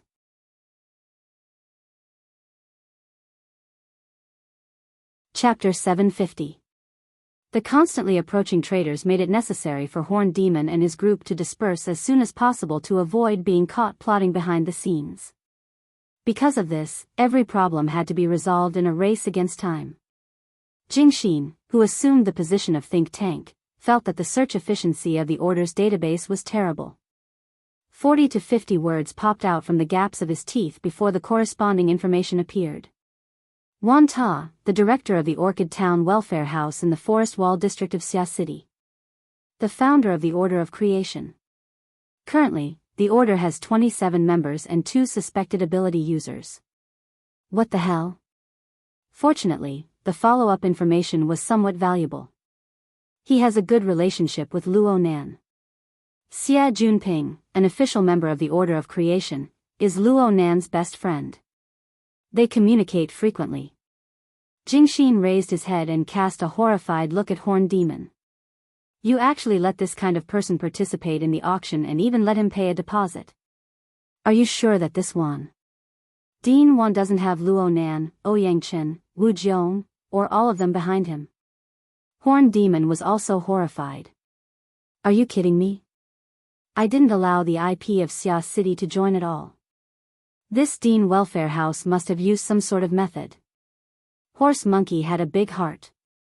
He even comforted the two. Xia City isn't a monolithic block. The information that flows out from there every year is worth at least $1 billion. Who knows how many so-called insiders have gotten rich? Look, isn't Horned Demon the living proof? Horned Demon and Jingxin ignored him. Jingxin asked Fatty Dragon, are you sure there's no one hiding behind this guy? Fatty Dragon said in a muffled voice, he himself is very troublesome. He has already sensed the surveillance carrier. The gazes of the few people intersected before finally focusing on Horned Demon. Horned Demon was silent for about 3 seconds before he burst out laughing. If Luo Nan was called over ahead of time, many people would have very interesting expressions. But from my point of view, that kid would rather kill his way over than let an inexplicable person come over to scout the situation. Xia City has a lot of plastic brotherhood. Don't rush to a conclusion. The current situation is very complicated. It's much more complicated than we imagined. Jingxin went through the information of the participants again. The more he thought about it, the deeper the waters were. However, it was impossible to turn back now. Otherwise, evacuation would be a big problem. There's not enough time. Let's disperse first. Fatty Dragon, set up the communication network. Everyone can contact each other at any time. First, do the work on the surface. Then, we can sort out the rest step by step. This was the safest way, and it was also the last resort. Other than the Centaur, the 3 members of the Amaterasu sect covered their tracks. With the support of Fatty Dragon's huge sensing range of nearly 100 kilometers, they staggered from the direction of the people coming from each direction. The Centaur stayed in the same place. He first pondered, then he squatted down and grabbed a handful of red soil from the ground. There was still the body fluid of the snake that was killed by Fat Dragon. He stuck out his tongue and used the tip of his tongue to roll up the mixture of soil and viper gravy. He tasted it carefully and swallowed it. An ominous fishy smell. Malice is approaching. The Centaur's mood became a little anxious. He stood up and walked around the hole made by the fist on the ground several times. As a psychic, he tried to pinpoint the source of the malice, but his spiritual compass seemed to have been blown away by a strong wind. It was inaccurate. For such a situation to occur, it was either that the other party's strength was far above his, or that there was more than one source of malicious intent, or both. Either way, it was far from what he had expected. The Centaur stretched out his hand, and the limbs in his vision were trembling slightly. We're all in place. We're turning back. Jingxin reported the latest situation on behalf of Fatty Dragon, who was not good with words. The light spots on the glider should be able to capture your position. Gardner, who is in front, will arrive in about 15 minutes. The black fog is also trying to sense from afar. Are you ready? The centaur was still looking at his arm. After a few seconds, he grinned. It doesn't feel good. However, when I think about how they have to search for the laboratory door from scratch, I feel a lot better. Jingxin ignored the crazy words that followed and voiced his opinion. I don't feel good either. Apart from us, half of the remaining 6 people had powerful backgrounds or were suspects. This looked more like the inspection of the goods before the auction. Before you exposed your information, the real seller would have already sold the entire process to the last detail. Centaur, my old friend, you might be dancing in the palm of someone else's hand. I hope you don't drag us into it. F***CK. No matter what, it was impossible for the centaur to back down now. Just as he was speaking, the people participating in the transaction were arriving one after another. He had already seen the dust stirred up by Gardner's off-road vehicle and the trajectory of the light spots glider hovering in the air. In other directions that he could not see, layers of complex thoughts were surging up. Just as he predicted with his psychic connection, there was a serious lack of goodwill. About half an hour later, all the participants in the transaction had arrived at the location where the centaur was. Different people, the same scrutiny, and the natural resistance and pressure in the unfamiliar environment and atmosphere of suspicion caused everyone to naturally distance themselves. They were scattered in an area with a diameter of nearly 100 meters, only surrounding the centaur in the middle. The 3 people from the Amaterasu cult showed no flaws. They were scattered in different directions, intertwining with the other 6 people. Those who knew each other, like Jingxin and Cui Qinghe, nodded to each other. Those who hated each other, like Ma Ho, looked ferociously at the black mist, as if he wanted to devour it. This was not a disguise, but a performance of his true colors. But in the end, all the focus was on the centaur's head, which made the deformed skull in front of his forehead ache. The pressure was huge. But the more it was like this, the more excited the centaur became. In this state, the centaur's craziness was finally completely stimulated. Under his feet was the red earth wasteland covered with wrinkles, but it felt like he was standing on the glorious stage of an opera house. He didn't deliberately face anyone. Instead, he chose to turn his back to the sun, allowing the rising sun to gild his body. Then, he began his speech. Everyone, it's a pleasure to meet you here. Logically speaking, should have given a passionate speech, but based on the foundation of our relationship, there was basically no need for that. As I have written in advance in the instructions for the secret visit auction, this is a transaction of, one is willing to take the hit, and the other is willing to take the hit. In this transaction, I may be a shameless robber, but I may also be an idiot who buys the casket and returns the pearls. You may spend a huge sum of money to pay the deposit, but you may also find a treasure that will make people envious. At the end of the day, this is a transaction full of gambling. It is an exciting and unhealthy relationship. So, I must say the ugly words first. I must confirm again that you all already understand the background of this transaction. At this time, Gardner, who was wearing a leather coat and sitting on the hood of the off-road vehicle, raised his hand like a good student, indicating that he had something to say. The centaur gestured for him to speak. Gardner's skin was a weather-polished dark red, and he wore sunglasses.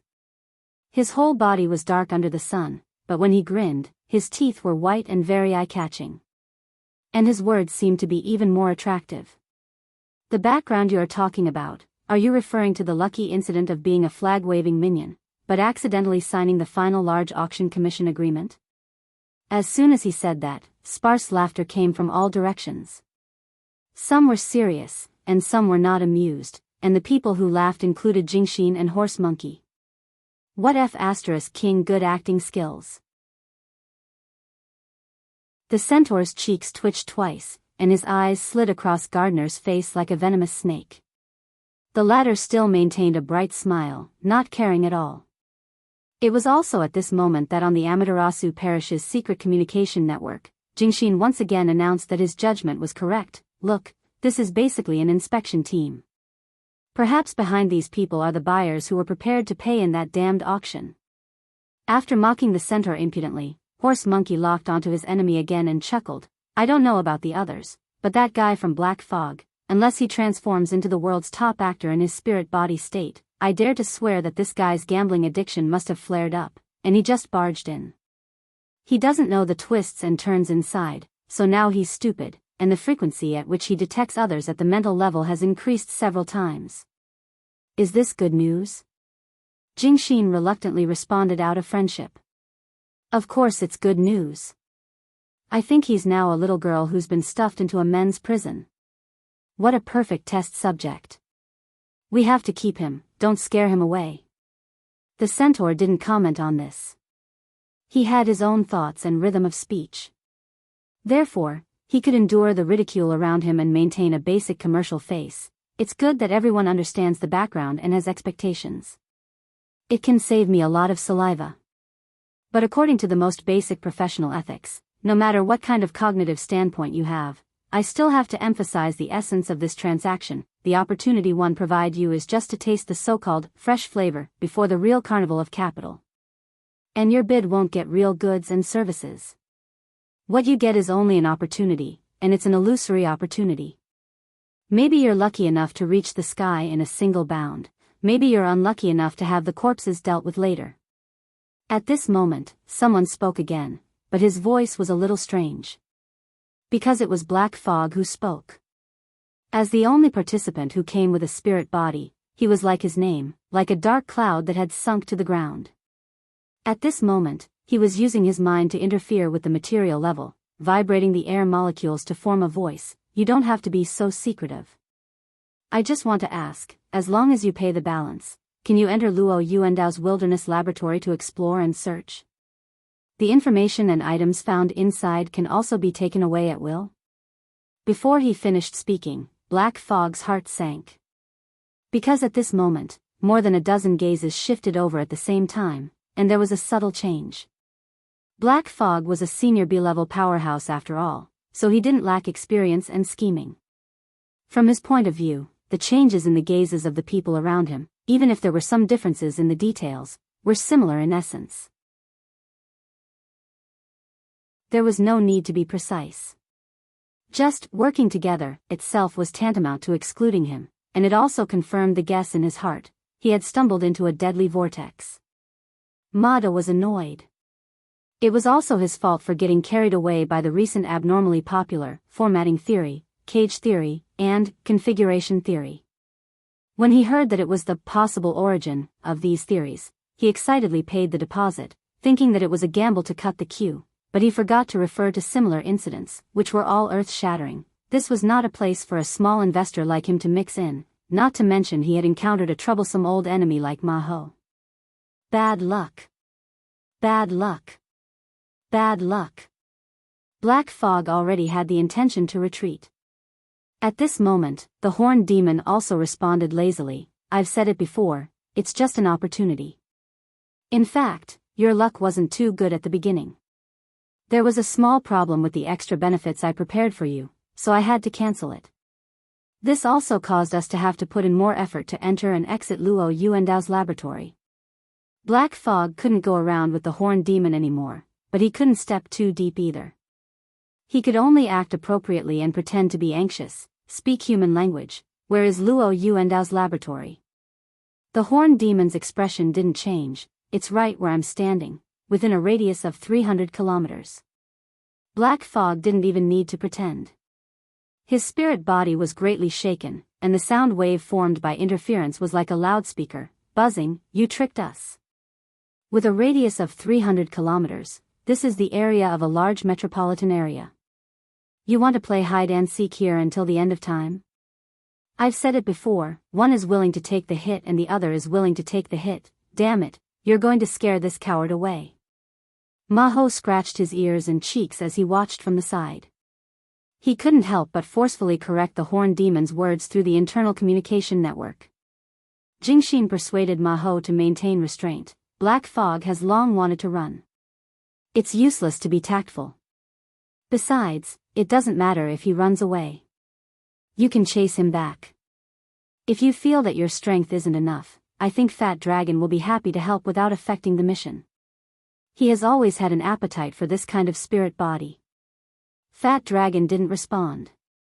As for the Horned Demon, he seemed to be looking back. He raised 3 fingers and made an oath. I can swear with the spiritual perception of a psychic that Luo Yuandao's laboratory is indeed in this area.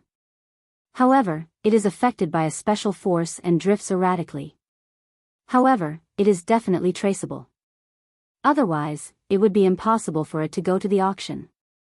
I will inform you of this news and join the search team. If it is found, I will share it with everyone for free. Having said that, he chuckled again. Actually, after finding it, it can't be hidden. At present, the laboratory's anchoring device has been dismantled and transported. If you want to open the gap, the collision of space-time and the interaction between the mental and material levels will be very spectacular. You should be worried that the Toyama auction house will come back for trouble instead of wasting precious time and doubting my information. The Horned Demon's solemn vow still showed a certain degree of persuasiveness. However, no matter what he said, Black Fog would never stay here.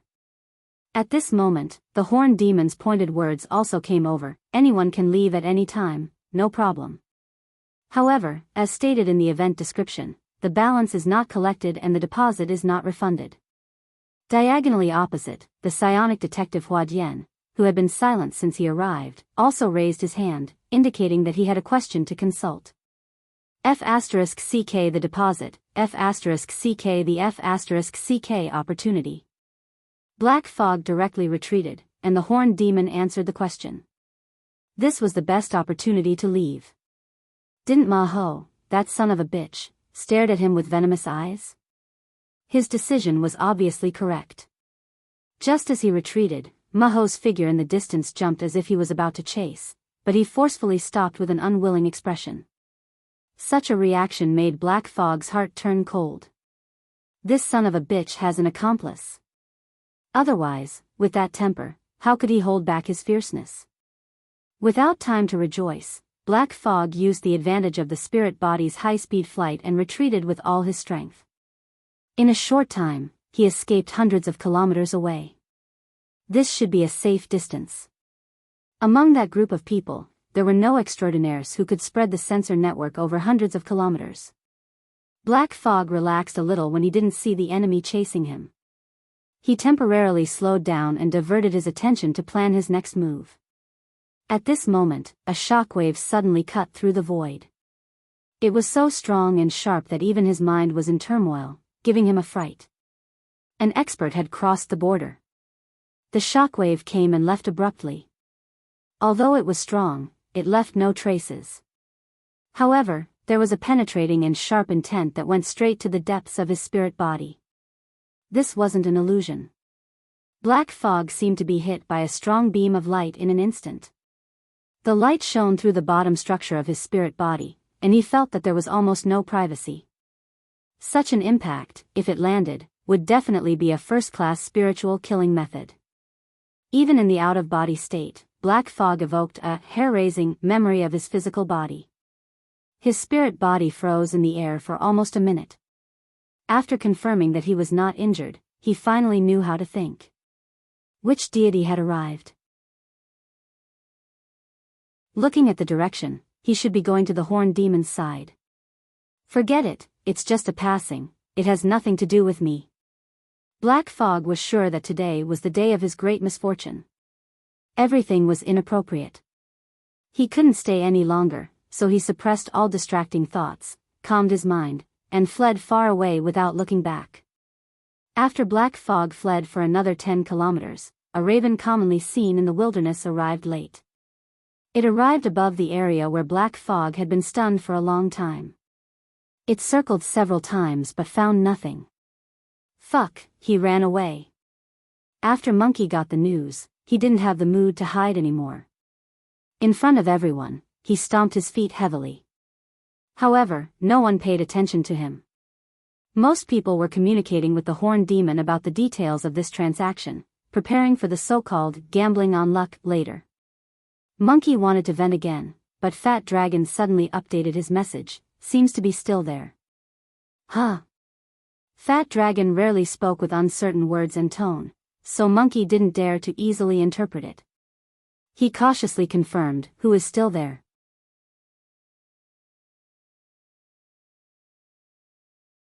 Chapter 751. What an inexplicable fellow.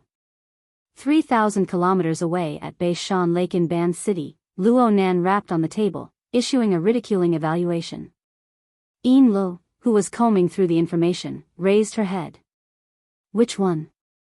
It's that black mist. It's a perfectly fine soul body, but it's turned into billowing smoke. Sir, the soul body of our order of black mist is actually. That's the inevitable result of the interference between soul strength and the body. But this fellow is purely using a smokescreen. He's deliberately mystifying. He's got nothing better to do. Luo Nan slapped the table. He wouldn't tell Yin Lu that he was vexed because he needed to expend extra brain power to imitate this meaningless appearance. It was also because of this emotion that he could not stand the Black Fog's methods in other aspects. So he had to refute it. He had to refute it. Luo Nan hastily drew a simple diagram in the work area. He grabbed the key link and fiercely criticized it. In essence, the soul-body state of the black mist was a disturbance wave that continuously radiated outwards, causing the order of the surrounding mental and material structures to go out of harmony.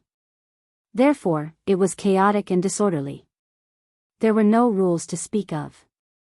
The more it was like this, the more the core of the soul-body needed to maintain a balance. The black mist adopted a method of chaos on the outside but tranquility on the inside. There were two layers, the surface layer and the inside layer. The surface layer could toss about freely, while the inside layer was calm and tranquil. The advantage of this was that it was relatively stable. It wouldn't turn into a lunatic from the backlash of the chaotic disturbance waves. But the chaotic and disharmonious fluctuations flowed on the surface. The intensity of the interference between the mental and material planes couldn't rise. The information says that the black mist is proficient in curses. It's not good at attacking fortifications. This is the problem it was born with. This fellow really should study the knowledge of configuration in depth. He also needs to improve his courage and insight.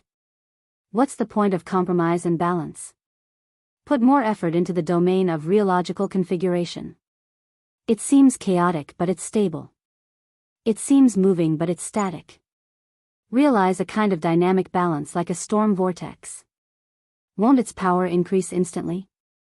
This way, it's easier to form a resonance with the storm of the abyss region. You're using the wrong frame of reference again. Yin Lu didn't dare to say the words of ridicule in her mind. She didn't quite understand why Luo Nan wouldn't let go of the black mist, but she didn't have the obligation to plead leniency for this complete stranger.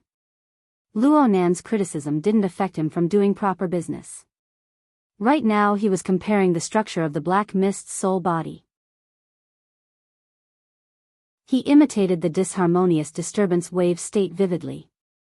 As for whether the inner layer would choose static or dynamic, there was no need to think too much. He would definitely strive for perfection. In any case, the people outside all felt the same. Well, without the corresponding dye, the color of the black fog is a little lighter. I hope it won't be seen through soon. Soon, the black fog spirit body reappeared on the wasteland, and the simulation was 70% to 80% similar. Of course, this imitation was an interference creation of the soul cloak, a tool that could be remotely controlled. It was still fundamentally different from an out-of-body spirit. The work was a little rough, but the timing wasn't bad. Just as the imitation was completed, the raven that acted as a surveillance carrier flapped its wings and flew past. Luo Nan originally didn't want to be in such a rush. He had already sent Yin Lu to purchase raw materials. He was prepared to make Roy Wen go through the trouble of setting up a transmission array in this wasteland and teleporting her fleshly body once more. This way, he could lock onto the coordinates of his grandfather's laboratory and conduct solid research and exploration. However, the plan couldn't keep up with the changes. The centaur actually married two people. After selling the official coordinates to the Toyama auction house, he squeezed out the remaining value from it and fooled a group of people to come over. Luo Nan certainly couldn't just sit and watch. It was a coincidence that he chose to enter as the Black Fog. He also had some helplessness. Coincidentally, this black fog was more suitable for him to temporarily impersonate. He didn't need to go through the link of the transmission array. He was helpless because of Dean Wan Ta Wan's sudden appearance. Luo Nan still didn't understand why Wan Ta Wan would meddle in this matter. However, he was fully aware that this staunch materialist's sensitivity towards the changes in the material world was simply outrageous. The condensation ring as the foundation of the soul cloak had an effect on the water molecules in the surrounding environment. Others couldn't sense it, but it had already attracted Dean Wan's attention, just like Luo Yuan did a few days ago. Luo Nan still wanted to cover up a bit before clarifying Dean Wan's position. The necessary and unnecessary disguise was completed, but Luo Nan was a bit vexed for a time. What should he do next? The standard answer was to find the entrance to his grandfather's laboratory, to explore and protect it. However, the current situation was that Luo Nan had started searching long before he could analyze and impersonate the Black Fog. Luo Nan had already done several rounds of investigations while the centaur was spouting nonsense. Presumably, none of the participants were like him. Their perception could easily cover a radius of 300 kilometers. However, the preliminary investigations didn't yield any results. Luo Nan was worried that the centaur was talking irresponsibly. The radius of 300 kilometers was just an imaginary number. He expanded it by another 200 kilometers. Within 1,000,000 square kilometers, from the stratosphere to nearly 100 meters underground, Luo Nan had practically searched the entire area. However, he still didn't find any traces of a laboratory door. Actually, this was the source of Luo Nan's vexed mood. The centaur's speech and explanation were nearing the end. Right now, he was using Cui Chinga's question to make a conclusion about Luo Yuandao's wilderness laboratory. I believe that this laboratory is very likely to be a half-plane. I don't need a noun to explain something like this. It's more or less similar to the deep blue world or the Pacific Ocean right now. Of course, the scale can't be compared at all. You can view it as a cave, but there's no mountain base. There's only some sort of space-time depression or remnant. The centaur created his own noun without any burden. He cackled, I can't say more about the specifics. When we get there, we'll see if we understand. If we don't understand, then we don't understand. I just want to emphasize once more. Even if we get lucky and find the entrance to the laboratory, we lack the anchoring equipment. The door is unstable, and the space is unstable. We can be ejected at any time. We can also disappear or die. I won't be responsible for the consequences that occur. What are you blindly blabbering about? If we keep messing around, that fellow Black Mist will really run away. Horse Monkey was really impatient. He chattered endlessly on the internal communications network to vent his frustration. Since he didn't run away before, he definitely won't leave now. On the internal communications network, Jingxin once again cooled down the agitated horse monkey. Right now, the crux of the matter lies in the fact that the laboratory door, which should have been easy to enter, has been buried in the hundreds of thousands of square kilometers of wasteland. We need to seize the time to dig out that door and stuff all these people in. That's the right thing to do. These people? You said it yourself. Each and every one of them is here to inspect the goods. Can we really get rid of them? Even if it's the previous plan, there's no need to get rid of all of them. Besides, that fellow, Black Mist, you said that he's a perfect experimental subject. It's rare to have such a good target. If he's ruined by you, why don't you report this to the Pope and the true deity? Horse Monkey fell silent. But at this moment, Horn Demon, who was supposed to be giving a generous speech, seized an opportunity to interrupt the discussion. I've heard of that fellow, Black Mist. He's a super coward. He wasn't lying when he said that he was leaving. Now that he has run 100 kilometers away, he has stopped. Perhaps he has discovered something new.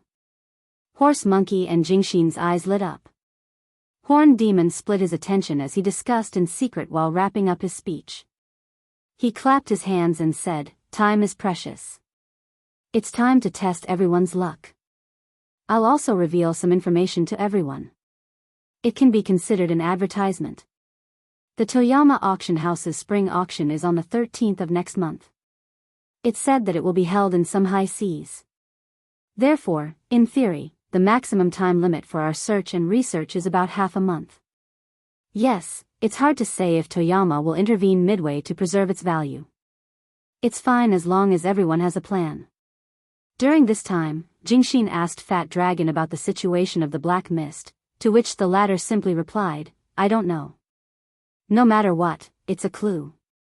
Don't make it too obvious." Horse Monkey, charge ahead. I'll run a little further and flank him. Jingxin was still giving commands on the communication network, but when Horse Monkey saw that Horned Demon had finally wrapped things up, he eagerly ran in the direction where the Black Mist had left. Slightly later than Horse Monkey, Gardner, Cui Qinghe, and the others also agreed with Horned Demon's statement. They boarded their respective vehicles and prepared to carry out the search. Of course, Horned Demon's proposal to delay the final payment was also a very important factor. Gardner deliberately chose to pass by Horned Demon, parked the huge SUV in front of Horned Demon, and asked condescendingly, "What I'm more interested in is the extra benefit of a small situation that you mentioned." "What is it?" Horned Demon replied instantly, "A key." "A key to open the door?" The specific form is a woman. A woman who has the ability to lock onto and open this door. Horned Demon's words nearly scared Jingxin, Horse Monkey, and the others, who were more than 10 kilometers away. They all sent messages on the communication network. "Are you crazy? Don't speak without thinking. Wu Jun is a very precious and exclusive resource. With her in hand, we can figure out many secrets. However, she only has half a month left on her shelf life. After the Toyama Auction House's spring auction, the secrets inside will be dug out in front of the world's top factions sooner or later. What's the use of grasping it? Is there enough time? Or is the parish preparing to bid? Or do you really think that the goddess of luck is my lover and that you can get her easily?" Horned Demon's words choked Jingxin and Horse Monkey. With Fat Dragon not expressing his stance, no one could stop him. On the SUV, Gardner's interest was piqued. "Do you have more detailed information?" "Of course."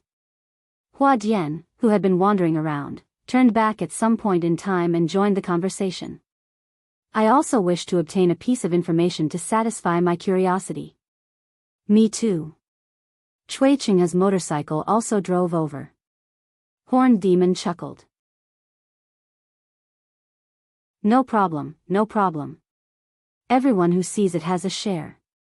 The information transfer was quickly completed. Gardner was satisfied. He stepped on the accelerator, and the SUV stirred up a cloud of dust as it brushed past Horned Demon. He laughed and gave a thumbs up. "Happy sharing." Horned Demon stood like a nail in the flying dust, staring at the SUV in the distance. The smile on his lips did not diminish, but it became more and more distorted.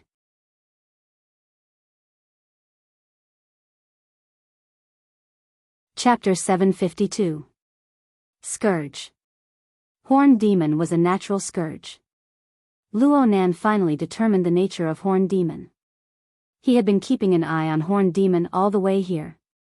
He believed that he had a general idea of what was going on in Horned Demon's mind, but he never expected that Horned Demon's desire for revenge would be this deep. Horned Demon was already here, but Wu Jun was still unforgiving. He was clearly the one chasing Horned Demon, but now it seemed as if Horned Demon owed him a blood debt. Wu Jun and the Xia Luo order were already in dire straits when facing the colossus that was the Amaterasu order. If the powers behind Gardner, Hua Dian, and the others joined in, it would be hard to say how Wu Jun would respond. Polio, who was in Spring City, only had Yen Fun by his side. The complex geographical environment around the U-Hole market wasn't enough to help them stay far away from danger. Speaking of which, Horned Demon was admittedly a madman, but his thoughts weren't limited to one place or one region. Instead, he could casually jump out of a rut and think about problems from the big picture. Perhaps the thoughts of a madman were more divergent, or perhaps he wished for the world to be in chaos. Luo Nan's 10 fingers crossed as he muttered to himself under the sunlight. Her Majesty Empress Wu's theory of being a match for 10,000 had awakened him early on, and he had the support of the mental sensor network that covered the entire world. His foundation was deep and broad, but Luo Nan had been affected by the counterexample of snake tongue in this series of events. Only then did he suddenly realize that he wasn't afraid of the danger of being devoured by extraordinaries. Compared to Horn Demon, Luo Nan seemed to be lacking a reckless spirit. Horn Demon wasn't the least bit afraid of adding variables to the situation. Rather than saying that he was naturally close to chaos, it would be better to say that this was the usual way of thinking of psychics. After all, psychics always had the talent and self-confidence to pluck clues from chaos. Of course, this was an implicit way of saying it. Looking at it from a different angle, it could be described as a headstrong person who couldn't see the big picture. If he couldn't come up with a logical and rigorous plan, then rolling in the mud with the enemy would be pretty good. During this process, he could use his rich combat experience to overwhelm the enemy. Yes, he had learned a move. It could be said that when 3 people walk together, there will always be a teacher. Luo Nan didn't fly into a rage out of humiliation from being taught by Horn Demon. On the contrary, the frustration from not being able to find the door to the laboratory had shifted quite a bit. That's right, it was a transfer. Luo Nan's inspiration was stimulated by the muddy pond technique of the Horn Demon. It also spurred his emotions. Accomplishing things was hard, but destroying things was far too easy. It seems that I'm very far away from the mud pool. Even the centaur dares to play like this inside. It should be fine for me to throw a stinky egg far away, right? Within Luo Nan's sensory network, the skinny face that came from Maho's face was suffused with an excited and cruel green light. It was practically overflowing, and Luo Nan felt a wave of annoyance when he saw it. The Amaterasu Order, as well as the forces behind them, had the guts to lay their hands on his grandfather's laboratory. They should be prepared to face the consequences. Wait a minute, isn't it too easy for them to just have rotten eggs? Luo Nan suddenly stood up on the yacht Ray in Ban City's Beishan Lake. He walked in circles within the limited deck area of the sunlight area. Yin Lu raised her head in astonishment. She first believed that Luo Nan had encountered some unsolvable problem, but after carefully observing him a few times, she felt that something was off. Looking at that wide grin on his face, he seemed to have fallen into some kind of indescribable excitement and was unable to extricate himself for a moment. Yin Lu opened her mouth, but in the end, she decided to remain silent. This was because Luo Nan had walked a few circles at lightning speed before sitting back in his original position. He wrote vigorously in the virtual work area, sketching out blueprints. Luo Nan was skilled in the application of lines, and he had a vast and broad observation perspective. Therefore, Luo Nan was able to outline the topography of the Red Earth wasteland over 3,000 kilometers away with just a few strokes. It was hard not to be scribbled, but the necessary details weren't lacking at all. The larger ditches, underground rivers, surface lakes, waterways, and so on were all marked. The range was delineated, and then came the scattered combinations of dots, lines, and surfaces. They endlessly tumbled, wandered, joined, and combined within the virtual work area. The complex structure was constructed within 2 or 3 breaths of time. It even made Yin Lu feel dizzy. The heavens took pity on her. Yin Lu only seriously considered the logical relationship between a few details. She had crammed a lot of knowledge on configuration during this time. Regardless of its practical value, it was a shortcut to get closer to Luo Nan. But what this shortcut brought her was dizziness, and even the structure of her body and soul was about to be shaken and overturned. Yin Lu hurriedly closed her eyes. She didn't dare to look. Clearly, the gap between her and Luo Nan was too great.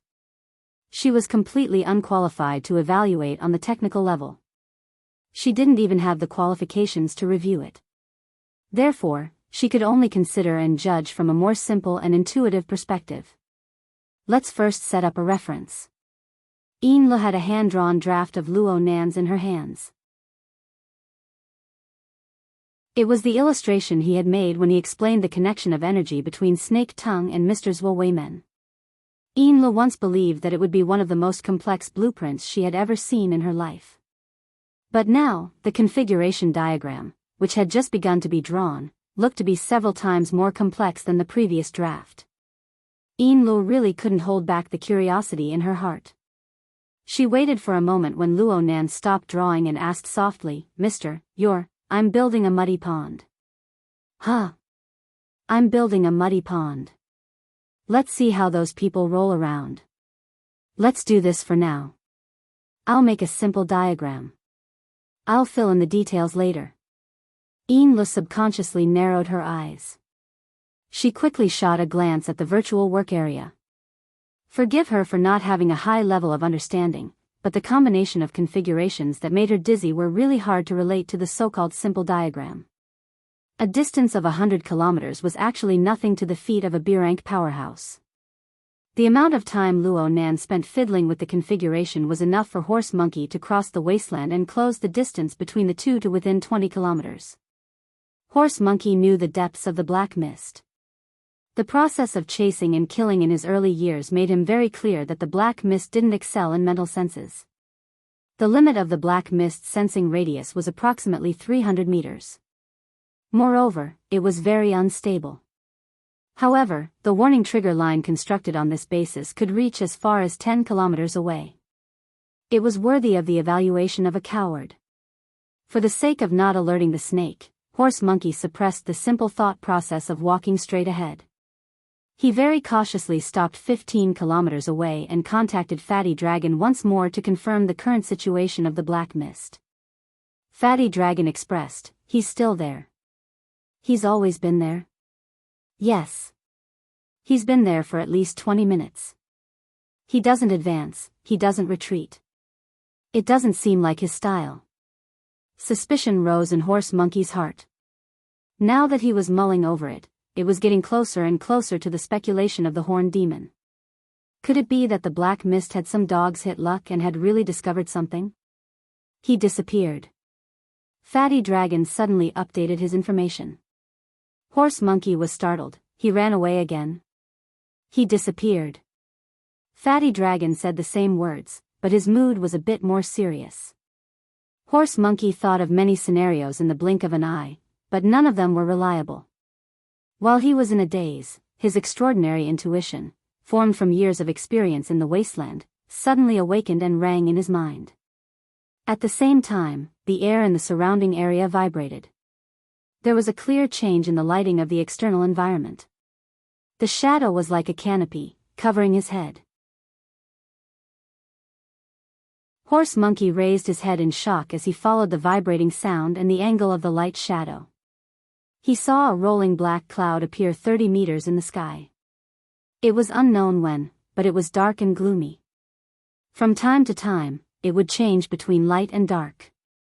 It was as if it had intercepted the sunlight from the vault of heaven, causing it to transform into a dark, treacherous, and extremely ominous color.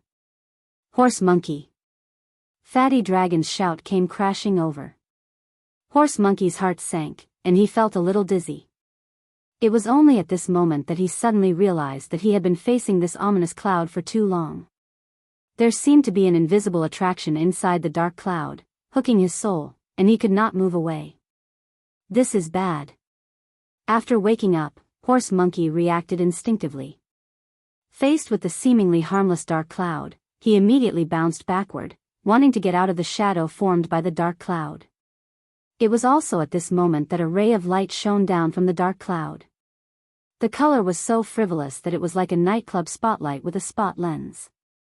However, it did not give him any time to think or react. It hit its mark. Horse Monkey was momentarily dazed. He leaped backward, which he would not make a mistake even if he had done it hundreds or thousands of times, inexplicably turned into a ridiculous and laughable diving error. The world spun around him, and then his face was forcefully smashed into the dry, hard red soil. It's a curse. Horse Monkey was glad that he could still make an accurate judgment, and his state of mind was still fine. Against the black mist, this was an acceptable price to pay. He did not even think about his ridiculous mistake. Instead, he rolled on the ground and adjusted his posture. At the same time, his soul power reached into the abyss, and he prayed to the Fusang divine tree that was already in position. The Fusang divine tree system of the Amaterasu cult was said to have 10 parallel suns. Each sun will represented a stairway to the heavens of the divine treasure. Even most of the believers, including Horse Monkey, could not reach the highest level of the ladder to receive the supreme divine treasures into their bodies. However, even the branches, leaves, and roots that had absorbed a little bit of divine power still possessed power that ordinary aptitude users could not imagine. Horse Monkey had chosen the path of exorcism, which was the best choice against the black mist. Against a spiritual expert like the black mist who was proficient in curses and attacks without form, there was no need to consider a fair duel. He had to use the most direct and effective method to crush it with absolute advantage. Horse Monkey had absolute confidence. Even though he was slightly weaker than the black mist back then, after joining the Amaterasu cult and receiving the blessing of the Fusang divine tree system, even if he had a bad start, he could instantly increase his strength level and counterattack. Moreover, he was surrounded by Fat Dragon, a powerhouse who stood at the top of the architect level. As long as he could hold the situation back, Fat Dragon could suck the dark cloud and black mist into his stomach.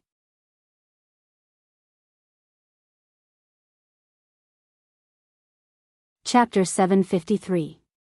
The prayers on the spiritual level, the physical mudra, and the secret words had all been uttered.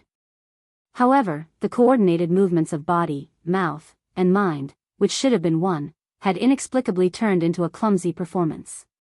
No matter how casual the Amaterasu cult was, the power of the fundamental system of divine treasures was not something that could be easily summoned. Maho did not even understand why his most secretive thoughts would instantly jump to a completely irrelevant and absurd concept. He had already lost his last chance to link with the system of the Fusang divine tree. The follow-up attack of the black fog arrived. Countless cursed rays rained down on him like a storm, crashing into his body and his mind, drowning him in an instant. Initially, Maho still wanted to struggle, but under the effect of the curse, his sense of coordination and balance had been completely destroyed.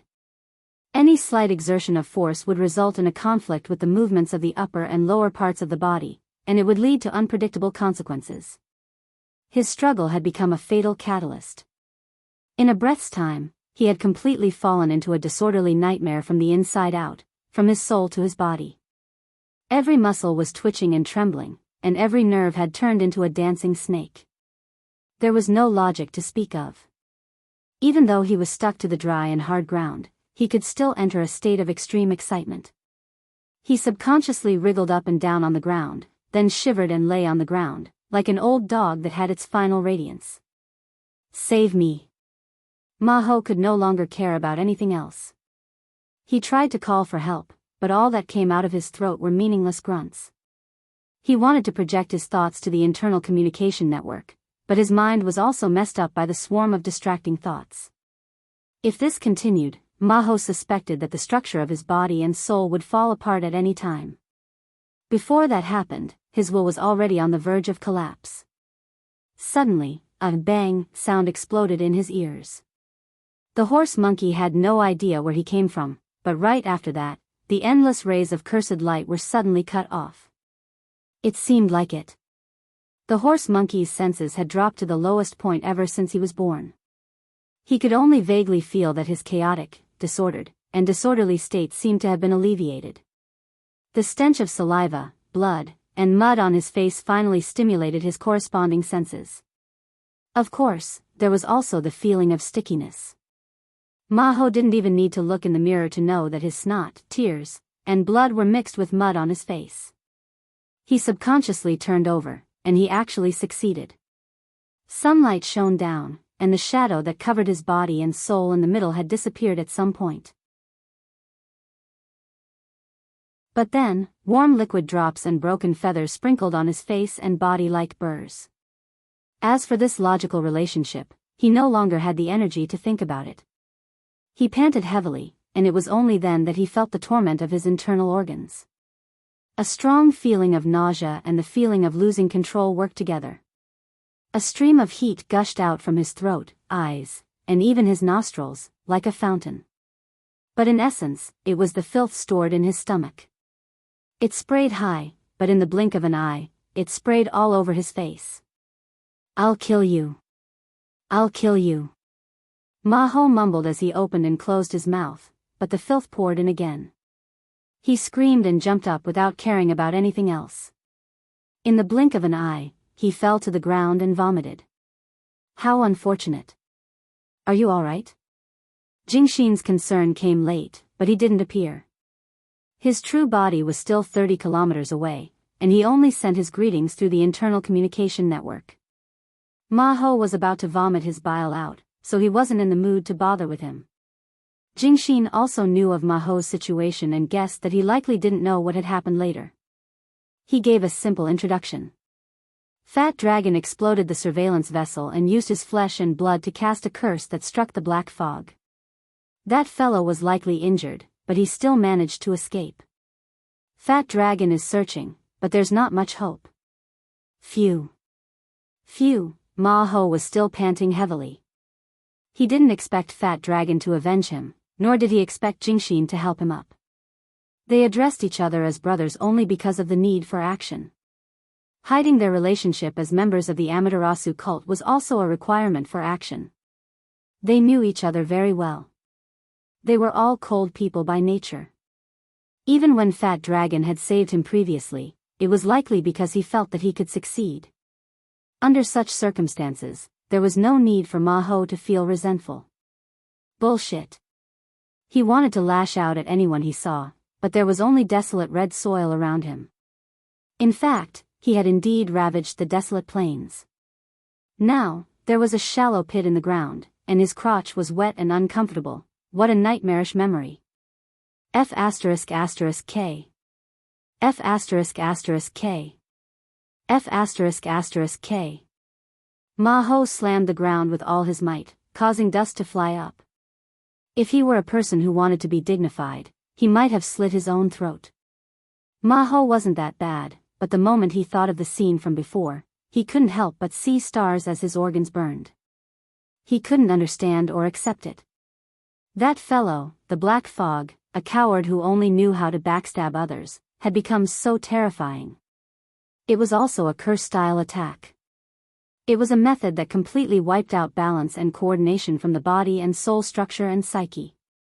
It was impossible to defend against or dodge. If Fat Dragon hadn't taken action, Ma-Ho would definitely have died.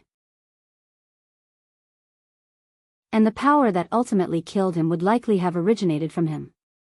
Anger, humiliation, and fear, negative emotions surged as they constantly drained Ma-Ho's energy. He had no intention of getting up. At that moment, Jingxin urged him. "Are you feeling better? If you are, get up and get to work. Go King die." Jingxin wasn't angry. "Were you beaten up by the Black Fog again? Alright, let's be serious. Go take a look at the spot where the Black Fog was previously." "Look at what?" "Remember the Horned Demon speculation?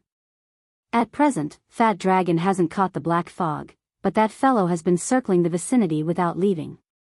This doesn't match his cowardly personality at all. Perhaps he really discovered something. Don't be fooled by the fact that he's hiding somewhere. Once we dig out what he's trying to hide, I guarantee he'll jump higher than anyone else." Ma-Ho's face twitched. Regardless of his mood, he had indeed heard what Jingxin said. Jingxin struck while the iron was hot. "It's not appropriate for me to appear. It's ideal for an enemy like you to go. Don't worry. Fat Dragon and I will protect you. None of your business." Ma-Ho spat and spat out the remaining filth in his mouth. He took off his shirt, revealing his thin torso. He wiped his face with the corner of his barely clean shirt, clenched his teeth, and walked towards the target area more than 10 kilometers away. At the end of the day, he was still a B-class expert. Moreover, he was the type of person whose mental and physical aspects were more balanced. When he lost his coordination, he was in a more miserable state. This was equivalent to losing his greatest advantage. From this perspective, the black fog did have a certain restraining effect on him. However, when he regained his senses and adjusted his recovery speed, it was still quite shocking. At the beginning, he was still dragging his muddy steps, and it was difficult and sluggish. After adapting to the 1 kilometer distance, his speed increased rapidly, and he soon recovered his agile and nimble body movement. Other than the sour smell all over his body, which he could not get rid of immediately, and the obvious stains on his crotch area, he was a good man again. Furthermore, during this process, Jingxin had also sent an olive branch. Ah no, it was the propping mulberry tree's branch. That fellow had learned from the horse monkey's lesson and completed the prayer a long time ago. He established a connection with the Fusang divine tree, in the abyss area, guiding its power and assimilating it. At this moment, he connected with the horse monkey and shared a portion of his perception. He could also use the power of the Fusang divine tree to help the horse monkey gradually stabilize its emotions. When they were still 2 to 3 kilometers away from the target, Jingxin suddenly said, "Something's wrong." Black fog? The horse monkey's hair nearly stood on end. No, it's just that the feeling here is very different from other places. It's as though some power has interfered with it. There are remnant traces. Horned demon is indeed a spirit medium. Yes, the black fog isn't bad either. It really made him discover a problem. Jingxin was somewhat excited. The horse monkey finally jumped out of the shadows of the black fog and thought of the most important mission they had come for today. Is this the laboratory's door? Yes, it's still too early to make a conclusion. We need to observe further, but the possibility is very high. Jingxin analyzed the black fog's behavior in passing. That fellow, the black fog, came for Luo Yuandao's laboratory, but it wasn't willing to take the risk. However, after passing by and seeing some clues, it dispelled the thought of leaving and wanted to monopolize it. This is very much in line with the thoughts of a treasure hunter, but it's not the thoughts of an appraiser. Yes, it's quite reliable. Jingxin gave his analysis a thumbs up before contacting the horned demon. Quick, come over and take a look. Let's see if it matches. In a blink of an eye, he said to the horse monkey, "Be careful. The black fog might jump out at any moment." However, Jingxin's judgment was wrong this time. The black fog didn't appear again, as though it no longer had any thoughts about this place. Or perhaps it had suffered an incurable injury from its previous battle with Fat Dragon, who had failed in his pursuit, couldn't make a judgment either. He had completely lost track of the black fog. Jingxin analyzed again, perhaps it's afraid. Your relationship with Fat Dragon will likely be exposed. Your identity can't be hidden anymore. Thankfully, everyone knows that he doesn't like to use his brain. It's very normal for him to have someone as his secretary. However, you aren't very competent as a secretary. I'm going to kill him. This him was naturally referring to him. When the horse monkey didn't see the black fog, his terrible emotions surged again. He paced back and forth on the red ground that didn't look any different. He was extremely vexed. His footsteps became heavier and heavier. Finally, he couldn't help but stomp his feet to vent his frustration. 1 kick, 2 kicks, 3 kicks, there was a muffled sound, and the red soil under his feet suddenly collapsed. Before horse monkey could regain his balance, there was another long, "chi" sound, and hot steam gushed out. Although it was not enough to hurt horse monkey, who was a B-class expert, it still gave him a fright. His crotch instinctively shrank back and he jumped back. What's that?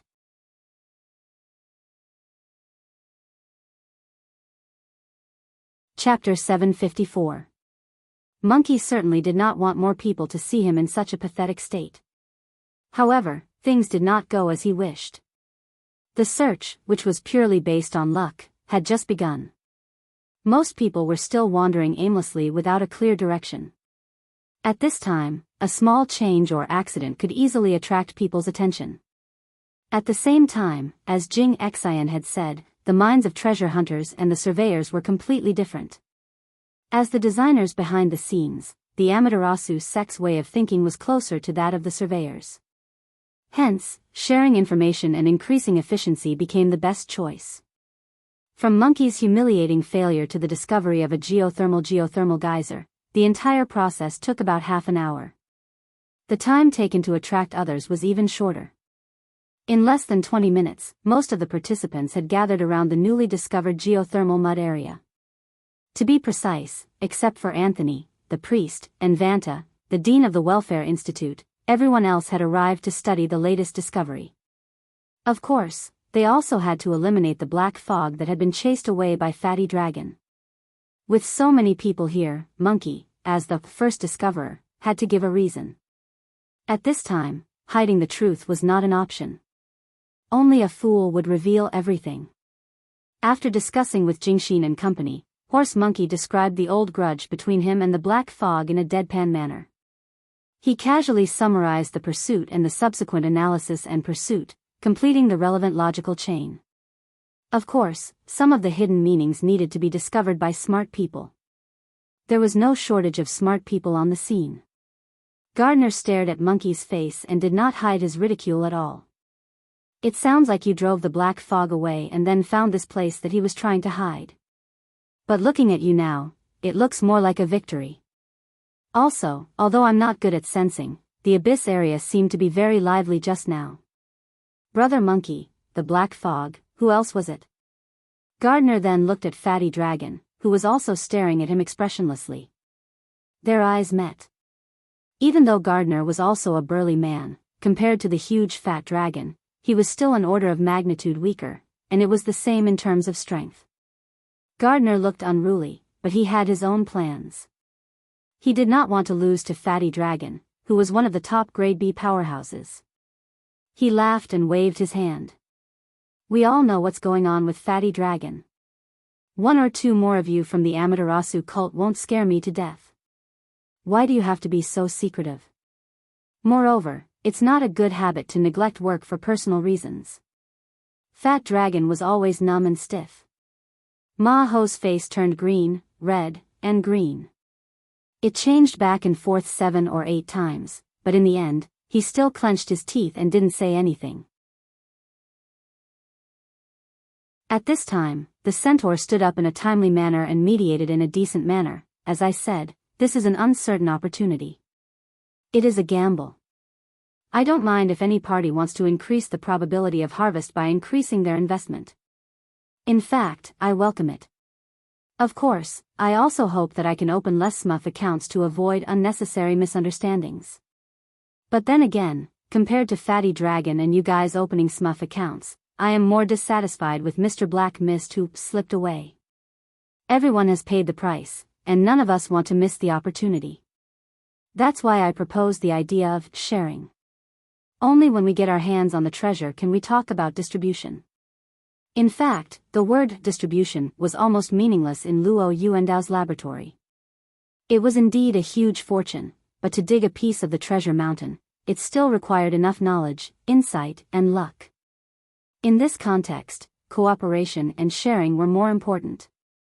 I have emphasized this point many times, but that narrow-minded guy, Black Mist, still sees this operation as a crude and low-level treasure hunting operation. He said that he wants to quit, but in fact, he wants to take everything for himself. So, that guy has pissed me off. If he dares to show up again, I will stand on your side, Mr. Ma Ho. The centaur, Ma Ho, and Fatty Dragon had unified their positions, but it was not suspicious. After all, no matter what the crazy centaur decided, it was not surprising. Similarly, whoever he stood with, other than the enemy, his teammates were no exception. Gardner responded with a smile, I don't mind helping to get rid of a stingy guy, but I would like to have reliable and useful information. What I'm more interested in right now is what the black fog has discovered. Can anyone give me a definite answer? At present, it seems to be a geothermal hot spring. While the few of them were reflecting their positions, Huadian had already circled around the mud several times. At this time, he casually analyzed, the plateau north of the Himalayas has always been an area rich in geothermal energy. It is not strange for a geothermal hot spring and mud to appear here. I have checked the topographic map, and there is an underground waterway nearby that is connected to the surface saltwater lake dozens of kilometers away. Gardner laughed again when he heard that. Oh, it seems that you're quite lucky, monkey. If you stomped your feet a little harder earlier, you might have broken through the magma chamber below. That kind of feeling. Ma-Ho glared at Gardner. He really had a taste of this guy's foul mouth. Compared to Gardner, who only wanted to take advantage of others with his mouth, Huadian, who was a detective, was more interested in the environment around the geothermal hot spring mud pool and the traces left behind. There is still some distance between the underground aquifer and the surface. The heat pipes in the magma chamber don't seem to be enough to form a huge water pressure, causing it to gush out. In comparison, Mr. Ma-Ho's stomping seems even more insignificant. Therefore, I think that between the two stimulating elements of the magma chamber and the stomping of feet, there should be another stimulating force. Even now, it is still in effect. But we are close at hand, yet we can't detect it. Seeing that someone had cut to the chase, Jingxin immediately raised his hand in agreement. I have never been to the deep blue world, nor do I know how the plane affects the structure of spacetime. However, this mechanism is also something I have never heard of or seen before, so I would like to ask Mr. Ma-Ho, is it possible for the portal to Luo Yuandao's laboratory to be transferred to the surface? Just like the portal to the deep blue world, it is located 10,000 meters deep at the bottom of the sea? Ma-Ho frowned. He really couldn't be sure about this matter. The laboratory portal I saw was pulled by an exclusive instrument. Therefore, even if it moves, it is limited to a certain extent. Now that all the instruments have been removed, I don't know if the portal will directly sink into the ground. Tens of hundreds of meters deep in the ground seems to be meaningless for such a huge spacetime structure.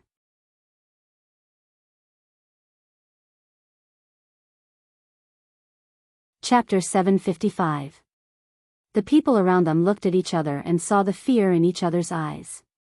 In an unknown and destined complex environment, it was too difficult for a group of psychics who were known for their sensitivity to be squeezed together.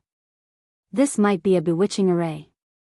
Cui Qinghe of the Order of Justice was one of the few physical experts in the group, so he was more used to such an environment. However, he also expressed a cautious attitude. We haven't discovered anything related to the laboratory's door. All our suspicions stem from the appearance of this mud, at the periphery of the search zone. Are you saying that this might be a joke by the Black Fog? Yes, a nasty joke. Jingxin and Horned Demon quickly communicated through the internal communication network, but they were unsure in the end. It was necessary to investigate, but how to investigate and whether it was worth investing a lot of time and energy was a problem that needed to be determined. Huadian, on the other hand, made a suggestion. I have a Dao mark, a gadget that I made myself. It can basically be understood as a kind of paint that can mark the effects of various powers. It's especially sensitive to beyonder powers, which is the interaction between the mind and matter. I can put it down to verify it. The others understood what he meant. Luo Yuandao's laboratory, which they were searching for, could basically be considered a natural effect. If they discovered strong traces of beyonder powers, there was no need to say anything. It was a counterfeit nest, and everyone could just turn around and leave. Jingxin raised his hand and suggested, we have to probe deeper. We can't sense it at the moment, so it might be because the place of effect is relatively hidden. For example, it might be hidden near the magma chamber's lava pipes and directly trigger an eruption. It's not impossible for the Black Fog's spirit body to do this. That's natural, but my abilities are limited. In such a complex area, I can at most make the Dao marker sink 100 meters or so. Compared to the thickness of the Earth's crust, it's just too insignificant. To be able to form a geothermal mud hot spring, the rock layer should be relatively thin. As long as we can probe the fault zone beneath the hot spring, it'll be fine. Something like stimulating the magma chamber and causing the water storage rock layer to break is not something that the Black Fog, who can only draw circles and curse, can do. Gardner, who had the worst mouth, had a rare analysis, and most people agreed with him. As he spoke, he even walked to the back of his off-road vehicle. Under the watchful eyes of the group, he took out a box of equipment from the trunk.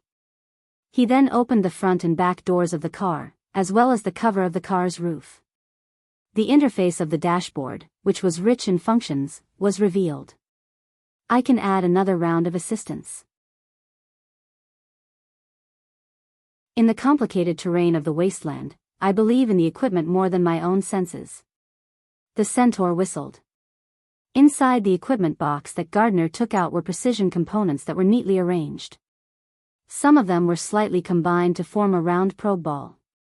Although the functions of the A9 detector produced by Lamar don't seem to be top-notch, it is the most portable professional instrument in the field of complex terrain exploration. It had a wealth of functional modules, such as optical imaging, metal detection, life detection, terrain mapping. You could always find the one that suited you. Well, the advertising time was over. There was still one problem to solve. In this kind of mud, normal propellers can't work, not to mention the underground rock formation and water flow. I need a buddy who can provide power, at least to help this little thing cross the harsh area in front. When it enters the underground river, it will be more sensitive than any living fish. Several B-level aptitude users looked left and right, and finally, their eyes all focused on Fat Dragon's face. The latter turned around and left without saying a word. Maho then endured the gazes of all parties, and his thin face barely squeezed out a smile. He's going to find a suitable tool. It shouldn't take long. In fact, only about 7 or 8 minutes later, Fat Dragon reappeared in everyone's field of vision. He was still holding a living thing that looked like a frog in his hand. Hua Dian was knowledgeable and recognized it at once: cloth bag demon frog, a specialty of the plateau. This is rare. Fat Dragon asked Gardner for the probe ball, and Hua Dian had already stuffed his beacon into the storage area of this thing before. The probe ball was in his left hand, and the demon frog was in his right. It was obvious that the probe ball, which was about the size of a volleyball, was much bigger than the cloth bag demon frog. But Fat Dragon didn't care. He squeezed the cloth bag demon frog twice, and after 2 muffled croaks, the greenish-gray cloth bag demon frog began to expand rapidly. It even opened its mouth, and its cracked upper and lower jaws were even more exaggerated than the diameter of its expanding body. It easily stuffed the probe ball in. With a few wriggles of its tough skin and flesh, the probe ball firmly sank into the abdomen of the cloth bag demon frog and kept spinning. Genius idea. Gardner snapped his fingers and turned on the probe ball. After adjusting the parameters and eliminating the influence of the skin and flesh of the cloth bag demon frog, he confirmed that everything was correct and made an "okay" gesture. Fat Dragon threw away the demon frog that had really expanded into a bulging cloth bag in his hand and threw the mutant into the still churning mud. Due to the terrible environmental conditions, the optical imaging module of the probe ball was not turned on. However, the thermal imaging and various detection wave technologies were still trustworthy, and the network connection was still stable. As the cloth bag demon frog sank, the structure of the lower layer of the geothermal mud hot spring that suddenly emerged was gradually outlined and enriched with details on the projection screen of the control panel of Gardner's SUV. Gardner acted as a temporary technician, and he was very used to the role. As he continued to adjust the relevant parameters, the outline and change trend of the soil, rock strata, and water flow were constantly smeared in the projection area. There was also more detailed data such as temperature, pH, and the composition of various elements. After eliminating the interference of the cloth bag demon frog's body, it appeared one after another. These pictures and data were enough for everyone to make some preliminary judgments. Gardner explained while operating, and he was basically able to reach a consensus with everyone. The soil and rock strata are relatively thin. Most of the area is like this, and it's possible that it was broken by the high pressure. The mineral composition is more complicated, and it's closer to the magma chamber below. It should be a metamorphic rock that was formed due to the influence of the magma chamber. This is the result of a long period of time. The youngest trace here is probably the radiation residue from World War III. The temperature continues to rise, and the magma chamber is indeed more active. Anyway, I refuse to go down to explore with my body. Hey, Mr. Detective, is there any reaction from your paint? There is. Fortunately, it will show different thermal gradients, which is convenient for the instrument to sense. Hua Dian asked if he could join in the operation. After getting Gardner's permission, he adjusted some of the parameters in the thermal imaging system. In the blink of an eye, the interface that was still relatively clear was covered in overly gorgeous colors. Hey. Sorry, allow me to simplify. How about this? I'll set the effect of transcendent power to red, and the other natural forces to white. This will be the most intuitive. You're tuning into the Dreamy Love Stories YouTube channel. Don't forget to subscribe and join us on this journey to catch the most captivating stories.